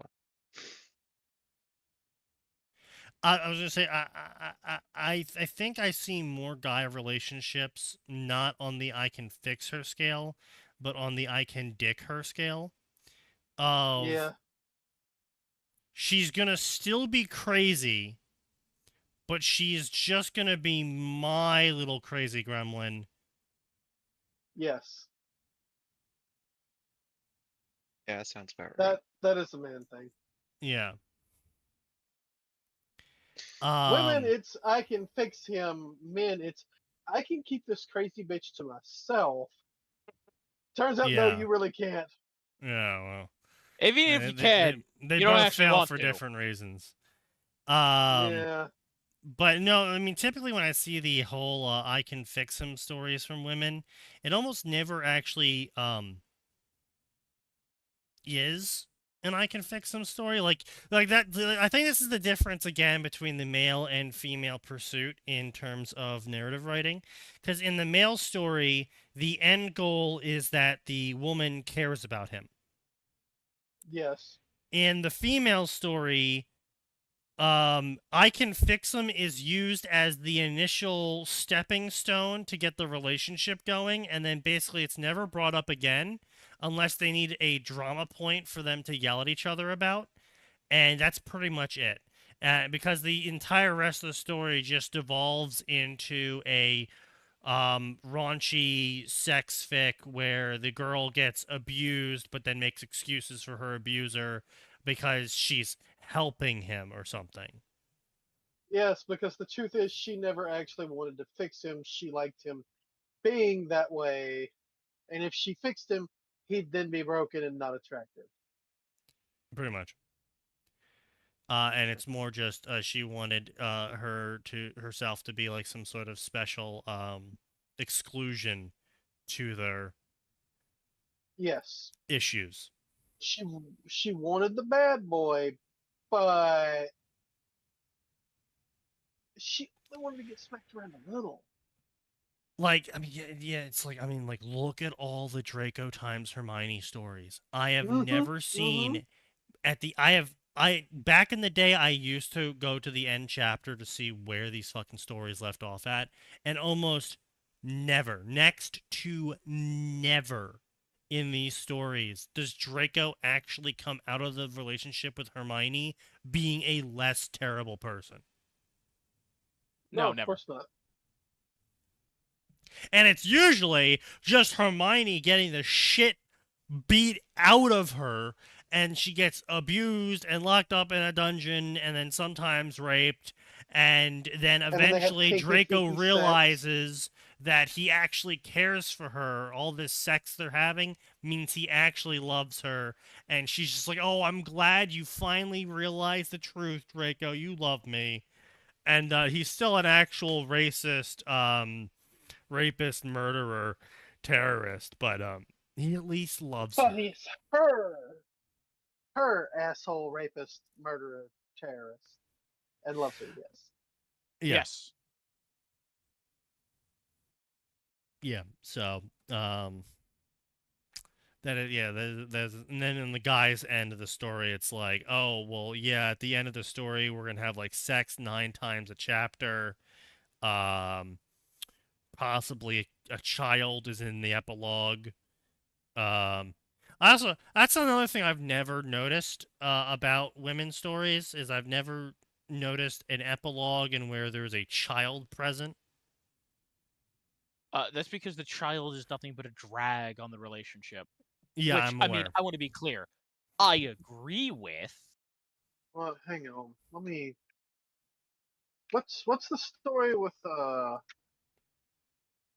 we go. Okay. Thanks you for elucidating. Yeah. Give me a fucking minute.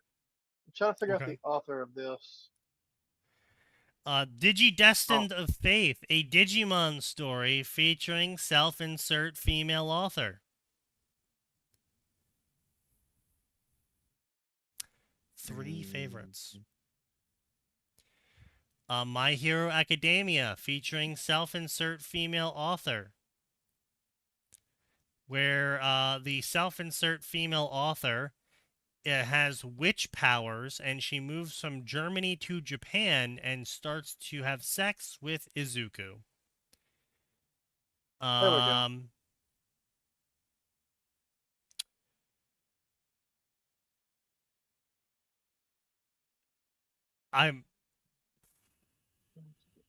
Okay.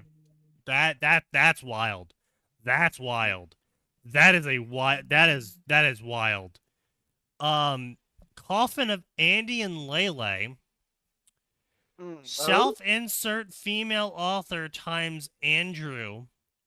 The premise. There it goes. The premise is a hooker has an interesting night with a client. What? Okay, so she's a hooker and she fucks Andy. Yes. That's And or possibly gets eaten by him. Literally. Not figuratively or sexually. Mm-hmm. Yeah. Persona, So, featuring self-insert female author, where she gets involved with the main character, Which one? Joker. right. Ah, 5. Of course. Oh, who gets involved with Joker? Guess what? Her outfit Female escort. is a bunny outfit with a mask as well. Well, that's stupid. It's a bunny girl outfit with a mask. How Okay. original. I mean, that Yes. does fit in with P5 though. It fits, but it's you know. Look. This is canon, okay? No, I'm more. That's just on. No. I'm more. So you're talking about female authors and never Yes. having the female MC get pregnant and have children. I actually had to go look it up. There's you've heard of the Apothecary Diaries, right? Yes. Mau. Manga got made into an anime. The author's female, yes, and the main character, female main character, does in fact at the end of the series get pregnant, have children, and go on to live a normal, healthy, happy life. To be fair, the entire story is a healthy, happy slice of life-ish story. Yes. So, I have returned. Oh, What sure, stories this in is Healthy Happy occasional Slice of drama. Life? Apothecary Diary. Apothecary Diaries. Yes. So that's not what I'm talking about though. That's an exception proving the rule. That's an Because- exception to the rule, yes. Yeah, because the rest of the stories I'm talking about are just like rich dude who abuses Yeah. the female, and then at the epilogue of the story, he says, "Finally, I love you," and then that's it. That's it. They're No Twilight children. Or they're Twilight or they're what's the one 50 Shades. Yeah, No, there we 50 go. Shades is Twilight. So Yeah, it is Twilight. It's Twilight fanfic, but yes, it goes one way or the other there. Yeah. Danny Twilight, 50 Shades is just Phantom. more open. Oh wow! So the author is going to self-insert as Paulina and pair them with Danny Phantom. So I guess that's interesting. That's okay. Self-insert author, female, Yugi. That's it's two dragon sisters, a magician and her descendant, and a queen. All take their place as reincarnations. Oh my god. Yami times OC, Yugi times OC. Oh, she dates both of them. Great.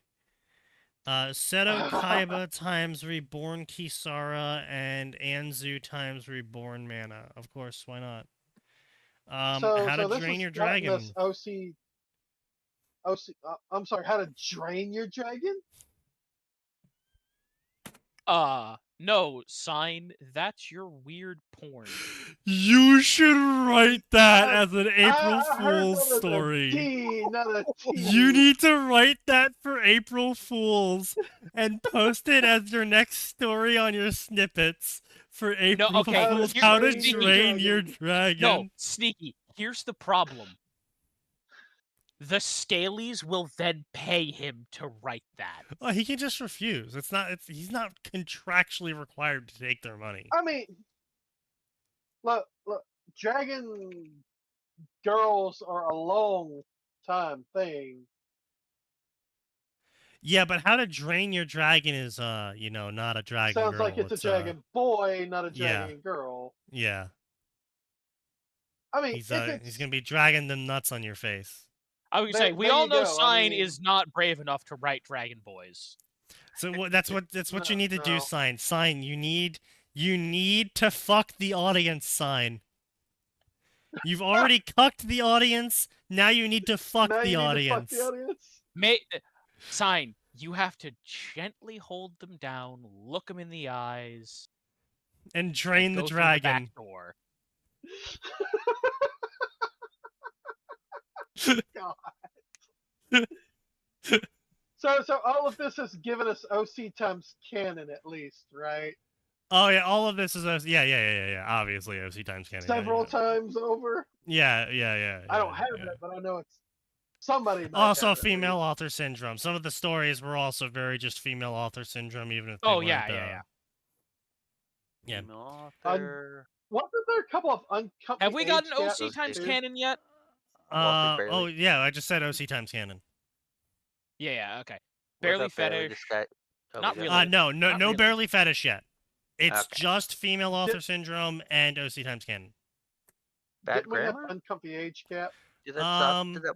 Nope, no bad grammar, no age gap yet. Author knows nothing. No. Author No, we knows haven't had that yet. nothing. No. I don't think we've had that. No.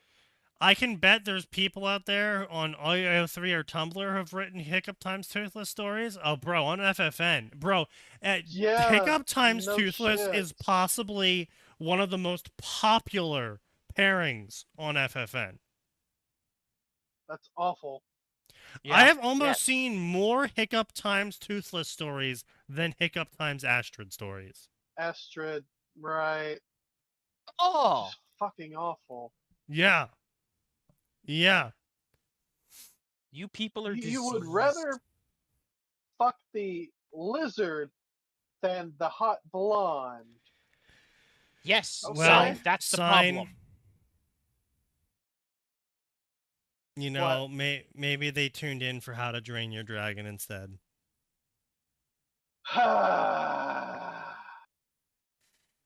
God damn it.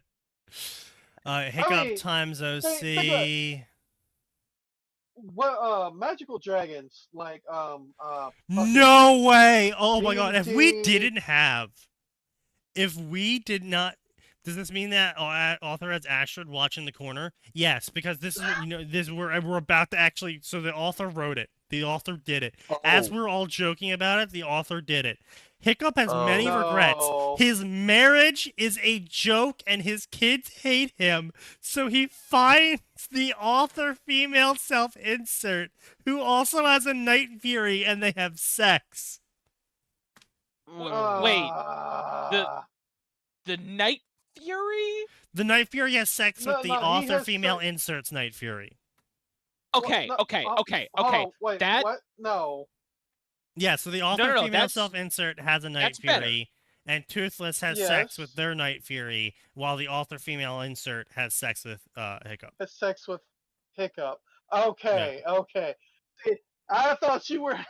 I thought you'd switch those up a little bit there. Yeah, no. Don't worry. The dragons are safe from white females. For now. For now. Okay.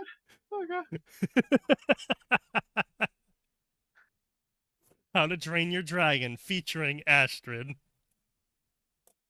But no. Inherited cycle, for but doing good. No, you can't say that. Except for doing magical dragons, they shapeshift into humans all the Phoenix woke fucking up and chose time. violence. Oh my god, you can't say never that. read You Inherited can't say. Cycle. You can't. After everything we just said, you cannot say inherited cycle, but good. Mostly So because the explain inheritance the cycle joke. wasn't good. No, okay. Oh, look, okay. So, no, No. I don't consider the final two books to be part of the inheritance cycle. It's one of those things where it's like I don't consider the new Linkin Park music to be Linkin Park. I don't consider the new Green Day music to be Green Fair. Day. It is not the band that originally formed it. The first two books were written in a different era in the author's life, and the final two books were written after he got super famous, was getting gassed up by a whole bunch of people, proceeded to dump like 150,000 words into these fucking books, and then it was like, oh shit, I gotta split it in half, and oh shit, I got to the end, and I can't rewrite it now, so I'm just gonna have the power of friendship literally beat him. Oh, The final two books Aragon. of Aragon are way different than the first two books. Just Well, in yeah, they were. pacing, The author was in covered in that. structure, in characterization, they were just different. I don't consider them part of There's canon. also the fact that he built up a villain that his hero couldn't actually beat because everything the hero had, the villain had done 30 years earlier. Yeah. Yes. Yeah. So, you know, I don't know how Aragon should have ended. I just know power of friendship. Not quite. That ain't it. Yeah. And it wasn't even power of friendship between me and Saphira lets us overcome him. No, it was quite literally teaching the villain about other people having emotions, causing them to win. Literally, Aragon goes, how would you feel if you didn't eat breakfast this morning? And then uses magic to make him feel it. Okay, no, it was, I'm going to make you feel all of the guilt and all of the regret from and all the bad stuff. It's not, how would you feel if you didn't eat breakfast? It's, how would you feel if someone just murdered your wife? Or your husband, or you haven't eaten breakfast for 30 days. And like, that is, yeah, we call that it is a psychic attack. It's called a conditional hypothetical. Hypothetical conditional. I was making a joke out of it, but I know. Listen, for as bad as I'm just saying, for as bad as it is, let's not make it worse. No, I think I will make it worse. You know, any other fantasy series would have just been like, oh, that was really stupid. Why? Because it turns out the villain really likes the knowledge that he caused this to people, and now he wants to do it even more. Right? Actually, this caused him to become even more powerful. Wait, he no. really enjoyed that. Oh god, imagine doing that to like. Really enjoyed it. Fuck it. I'm sorry. I'm now thinking. Imagine doing that to like a fucking High Lord Sith. And the older brother was like, "Oh, do you know what you just made? Here's all of the pain and suffering you've caused people." Yes. No. Listen. What happens is the Sith Lord falls down to their knees, a look of something on their face. You notice a spot on their robes. You should leave. Yes.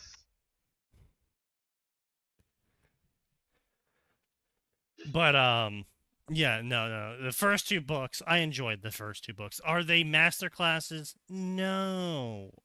Are they good? Yeah.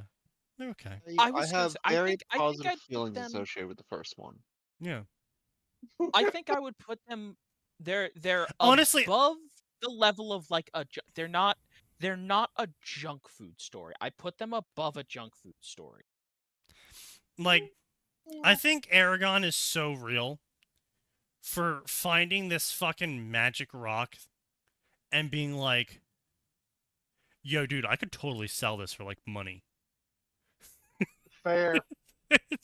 I don't know what this is. I have no fucking idea what this is.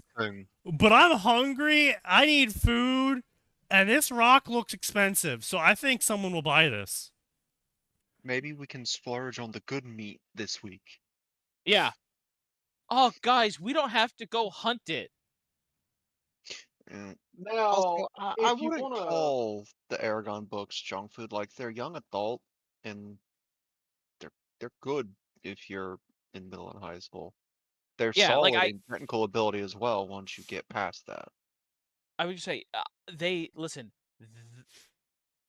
The first two Inheritance books and Ranger's Apprentice, up until they go to not Japan, yeah, hold a special place in my heart.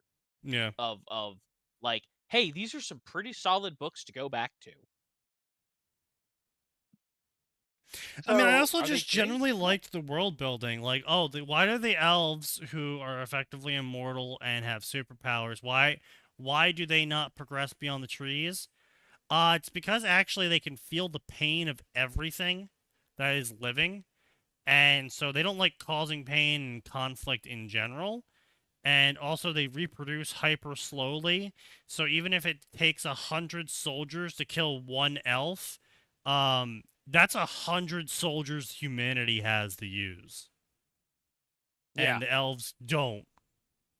They can't afford to lose a single person. I fucking forgot about that little tidbit, but it's like, oh, why don't y'all ever leave? Because the screaming never stops. Yeah. Because I can hear you dying in front of me. In fact, if you could go like 50 yards that way so I don't have to hear you dying. Reading Aragon is what got me into fanfic. Nice. Oh.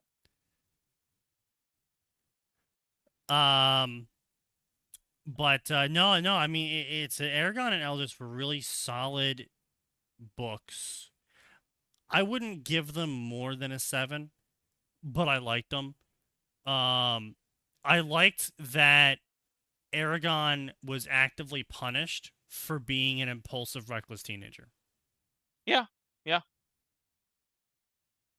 And it wasn't like you know, a tap on the head, oh, that was bad, now let me teach you a new move.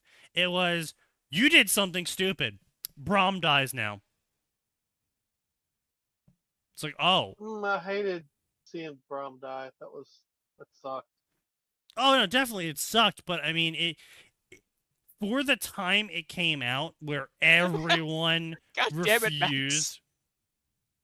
What did Max do? Oh, he sent me a meme. Oh, no, Max. It won't make it's any like- sense to you. Yeah. It's a All of robot the nerd VTubers meme. from Vishojo are no longer on the Vishojo affiliate list. Oh, by the way, I got an interesting update that I didn't have a good point to interject in the stream. Oh, yeah? Apparently, Yanners had a stream earlier today, and the Vishojo stuff came up. There is now the allegation that the company-provided lawyer from Vishojo Oh, God. wasn't licensed. Oh boy, we get to Oh, put adding practicing law without a license on there. Oh No, I no, know, no, no, no, no, boy. no, no. So, So no, that no, means- here's the thing, right? So there is actually a difference. There's a separation here. There is attorneys, and then there is lawyers. Anyone who's gotten a law degree is a lawyer. Anyone who is capable of practicing that law degree in the court is an attorney. Yeah, I would say that's true. So if they just You had a can lawyer technically on get a retention, degree without passing the bar. right. So if they just had a lawyer on retention and his only purpose there was to make legal-based recommendations, that's one thing. But if they're like, hey, yeah, this is the guy that will help us in the courts and will file things for us in the courts, that's fraud. Yeah. Well- also there's been a write-up of what they allegedly offered Shy Lily, and even if she's lying about half of this, which seems unlikely, it's not good. What do you mean? What do they offer, Shy Lily? Oh, we operate on trust. No need to put it on paper. Oh. oh That no. was their answer to several questions that she supposedly asked them in those No, negotiations. it goes on paper. Yeah. Your word is worth exactly the no. paper it's printed on. I mean, it's like, look, 50-50 it's Sounds I like the Aeon, screenshot's right? a little crunchy, but it is readable. I like the guy, right? I like Aeon. He's a little retarded. He's a little spectrumy, but I like the guy. When he came to me saying he wanted me to review his original work, I said, send me a contract first. He's like, but we're friends. I'm like, yes, we are friends. Which is why I'm going to be very, very light with you on what's on that contract. But I want a fucking contract first. Absolutely. Listen, Honestly, if that's Sneaky and I have ever fair. seriously, yeah, if Sneaky and I have ever seriously started writing a book, like beyond just bullshitting world building, like as soon as we got like halfway through a first draft, I'd have been like, okay, man, we don't need anything crazy, right? But messages in the Discord chat, and then an email where it goes, we will split the money 50-50 or 60-40 or whatever we agree to, right? Yeah, I mean, basically, what the contract ended up being for between the two of us was just like, hey, I'm gonna review your chapters. I'm gonna send back you editation notes, recommendations, structure notes, etc.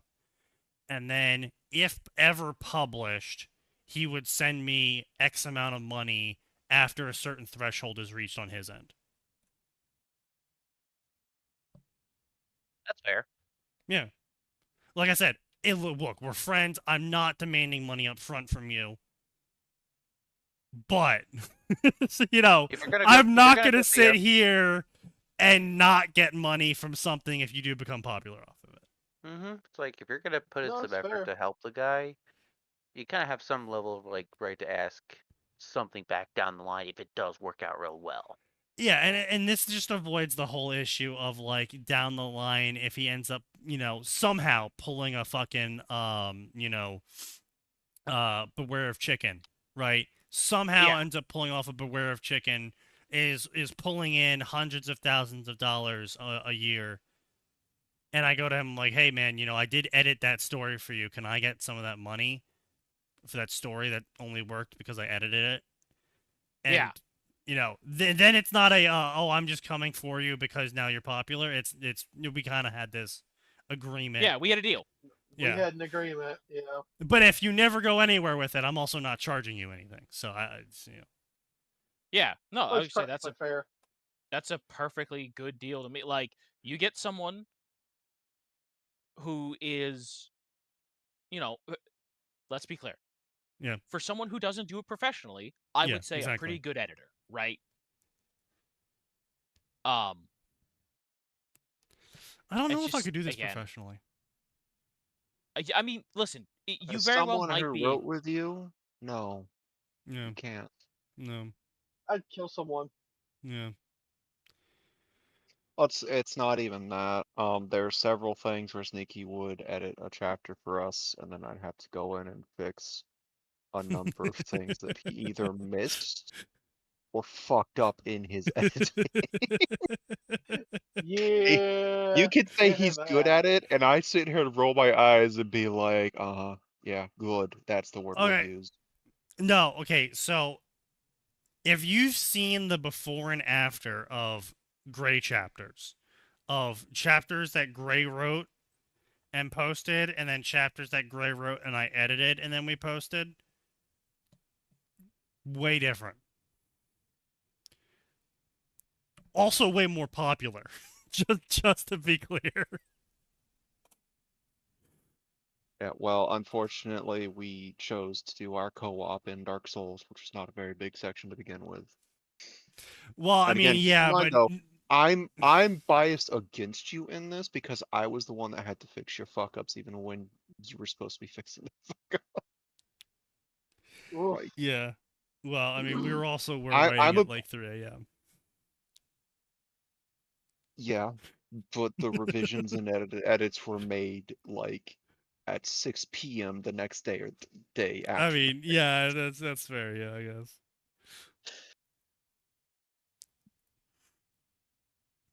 Because our first two chapters we just fucking shotgunned out and realized, oh, we should probably like give it a day or two before we put that out to make sure it's still good.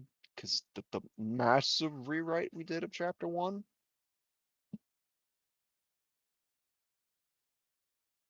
In which we questioned why the fuck we ever put it out.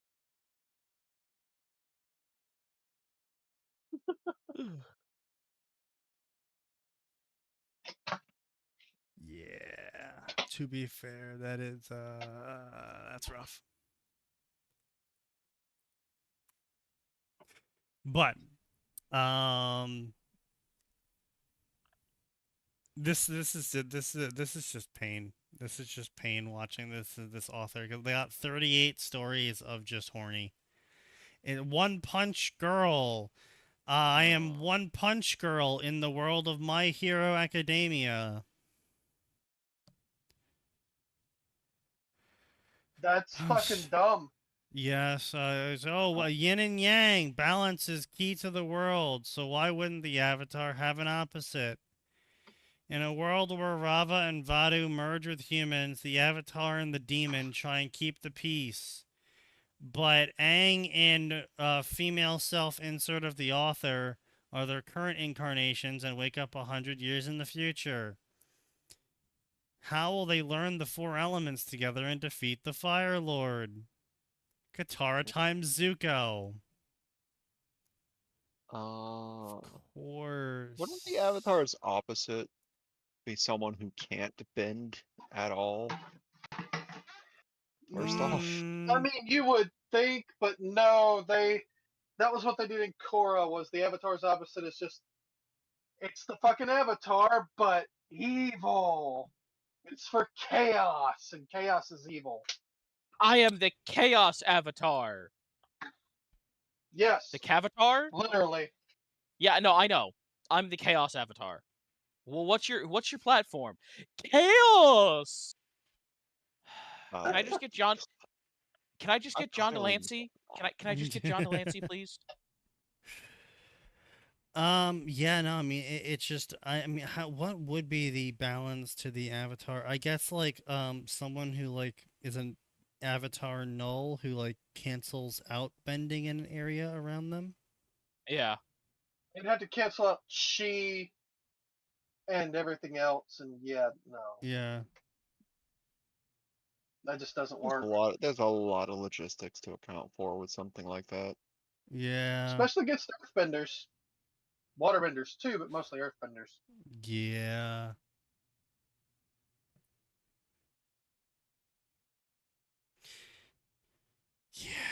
Yeah, that's kind of rough. Yeah.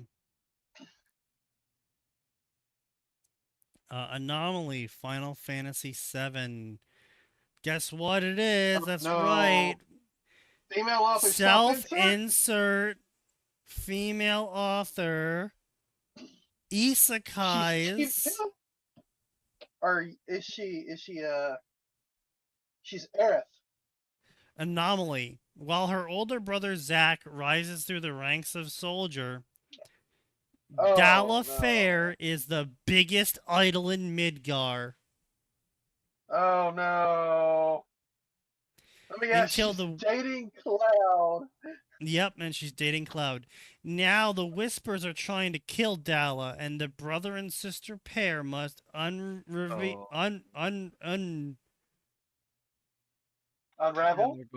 They're using the remake for it. Unreveal. Oh.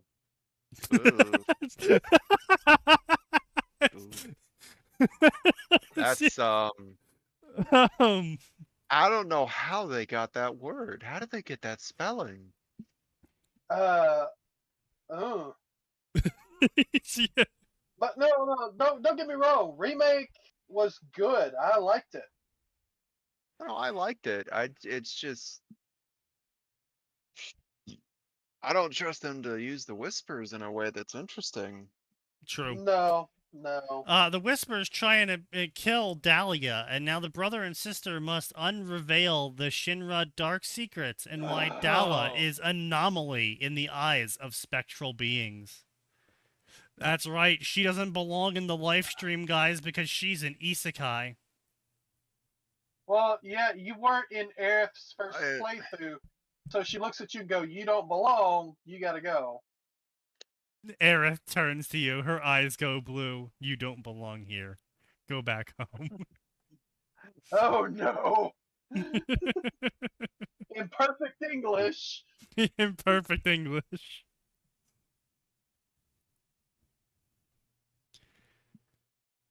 I honestly don't know how much more can come out about V Shoujo at this point. I mean, so far we have 60% tariffs on everything that the talent earns, even though they don't provide any fucking services.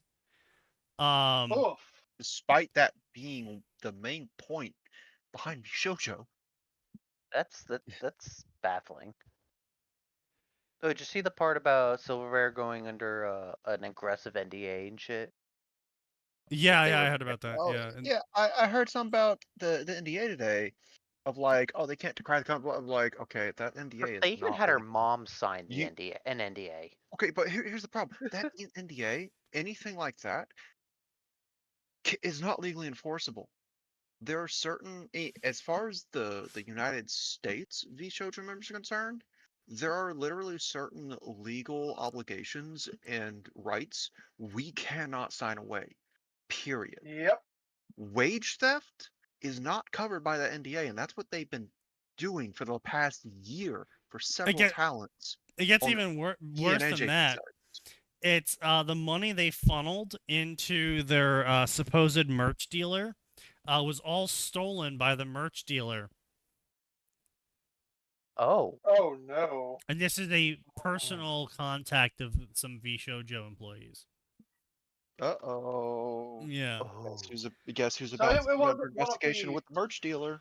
Yeah. It wasn't one of the well-known merch dealers. No, it was like a V-Shoujo spin-off company, effectively. And they just took the money they were given and fucked off. Yeah.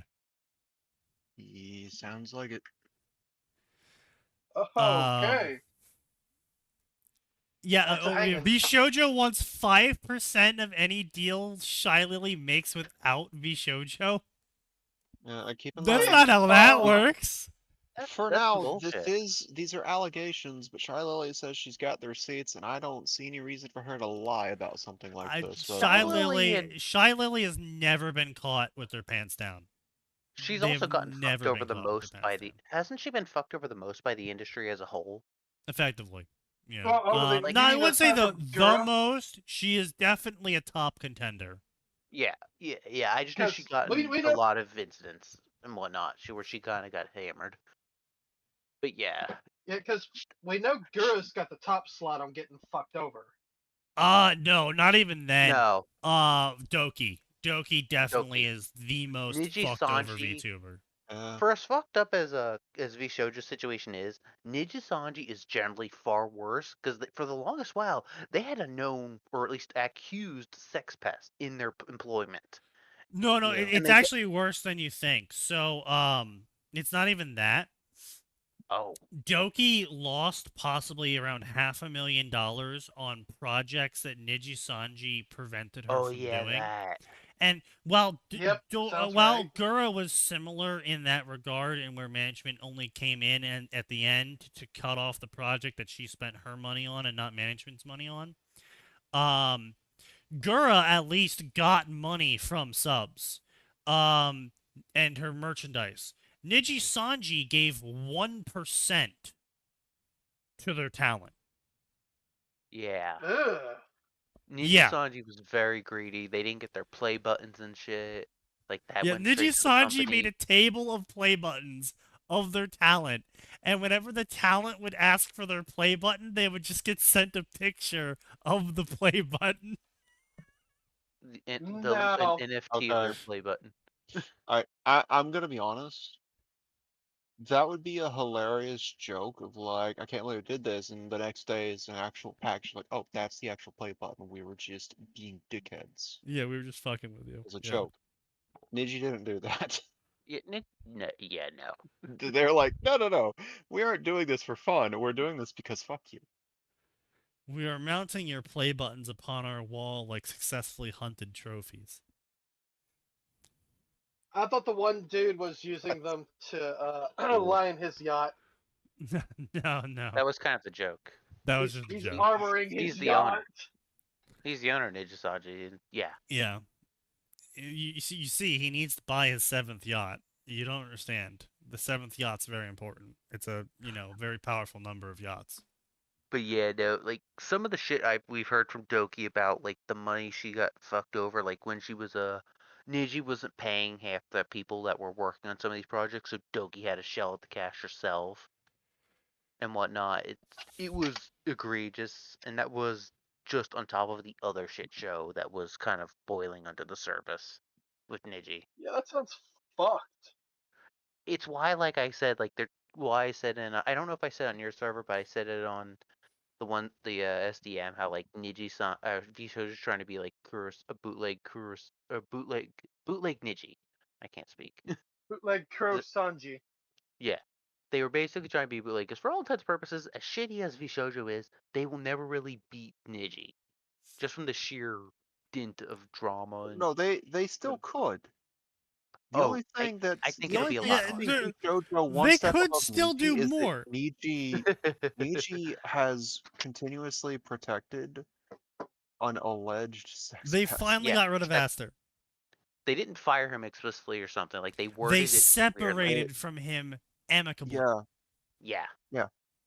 So Vishojo isn't quite that low yet, but they're only one step above, and they were already on my list of don't trust after the IT nightmare from like 3 to 4 years ago with the round of auditions with the whole phishing email that I mean, I pulled up my Needed? old I pulled up my old messages about it, about VShojo when they first announced, and all of my old messages were optimistic but highly skeptical about how this is gonna work.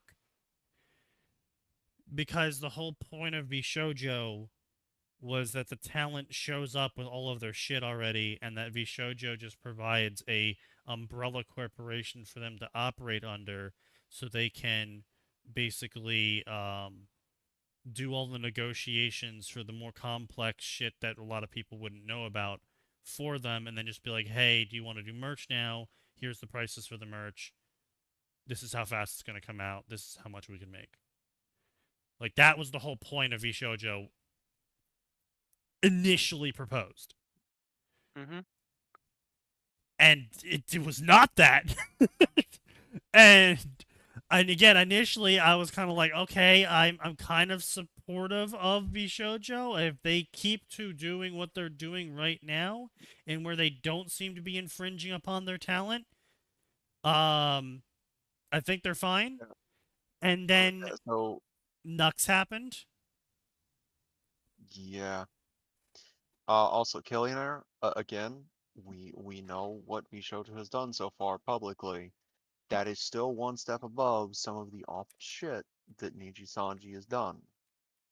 Stealing from a charity is garbage, but it's still one step above on that list of horrible things one can do.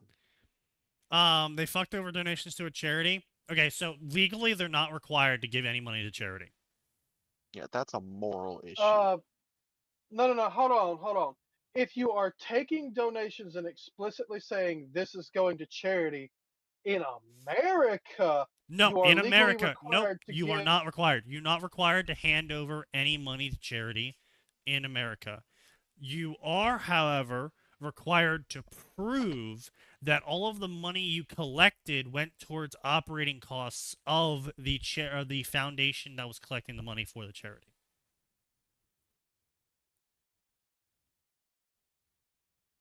So they have to prove that that $500,000 that they didn't donate to charity was actually used for the purposes of maintaining VShojo as a company. So wouldn't that be fraud?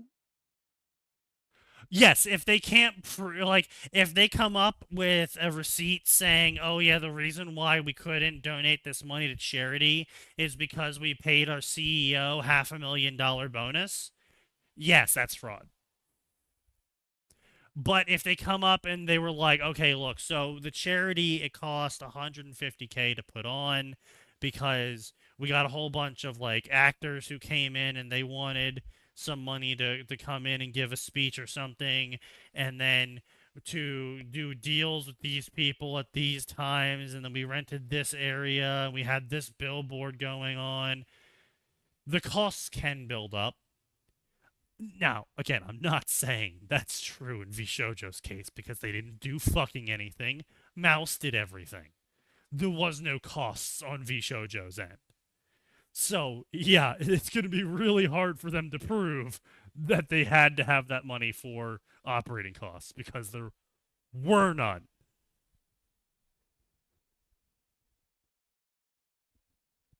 So, Huh. just to be clear, they technically didn't have to give that money up. But they are also committing wage theft. So... Yeah, no, but take somebody outside and drag them into the street and beat them. And as I said on another server, if I go more than a month without getting paid, someone's door is getting kicked in. Oh, yeah, I absolutely. cannot No, you pay me fathom. on time. I can understand in Mouse's case because she's literally fucking bedridden, but I cannot fathom why you would ever be in a scenario where your boss tells you month after month after month, "Oh, I'll pay you next month. Trust me, trust me, trust me for real this time." No. You get the first No. month as a gimme. Sometimes shit happens. I get it. But you will pay me back for that month and the current month next Yeah, month. but you're You'll be paying paying over- me you'll be both paying fucking both. paychecks next time. Yes. I Or don't work for free. I'm taking your kneecaps. Yes. We're gonna do some blunt force surgery. Yeah, you gonna get that attitude adjusted real damn quick.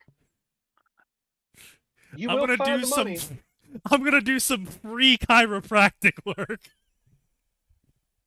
Legally, you're supposed to take that to the labor board, and if they don't pay you, when the court's gonna order them to pay, obviously. I mean, you Yeah. work the time, you've got the proof that you worked it. They're gonna be ordered to pay it. If they don't, what happens is they send sheriff's department over, and they collect money, computers, equipment, the building, the property, up to Oh no, the I'm cost aware. of whatever it was. Yeah, no, I'm aware. It's just I don't like settling things in the court. Fair. Some things should be settled personally, but Yes. get the legal recourse first. So that way, you've got the money. Then you can take your satisfaction. Then from they that. disappear. Then they disappear. Yes, take their shit first, legally. Then they go on vacation. They fled the country. I don't know what happened. I swear, officer, I haven't seen them. Taylor looks like Mother Teresa in comparison to Riri Williams. True. But no, I think there's going to be plenty more of coming out about what's going on because Tectone knows a lot of things. And he's been collecting evidence for a very long time. Not surprised. And he knows a lot of people. Of course he does. So I'm going to be very interested in the next couple of months. It's going to be very interesting. God, if another... Oh, wait, wasn't there also the one-inch thing where one of the supposed staff was, like, showing around pictures of the actual VShojo members? Real people, real identities and shit? Or was that No. being flung around? That was a accusation leveled at another Japanese company. Oh, okay. With all the drama about getting around, I'm like, wait, was that VShojo or is that something else? You know, that was a It's hard to story tell. being told by one of the managers where they were talking about how their friend also, or it wasn't not a manager, like it was some dude talking about how their air quotes friend became a manager for a YouTube company and was going around showing the real photos of the people and doing shit. Doing weird shit. Yeah, that's, Oh yeah, Aspen died that's of awful. pancreatic cancer. Yeah, I mean, they knew it was gonna happen. Sucks, but they knew.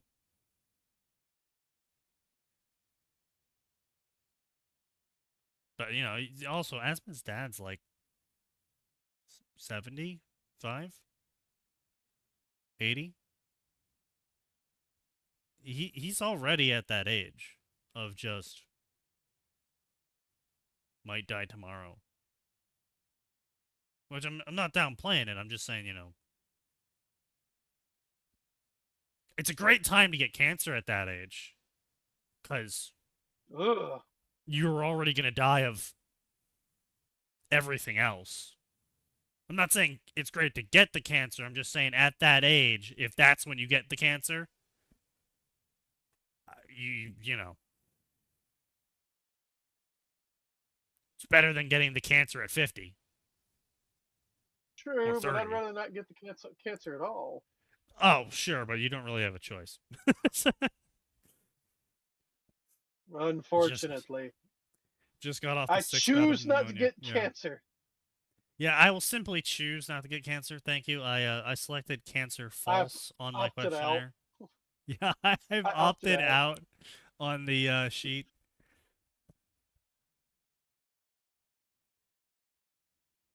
Little known life hack is you can simply request to see Life's manager and then opt out on cancer. I wish. All right. Well, it is 10:00, so we will see everyone next time on Friday, because there's always more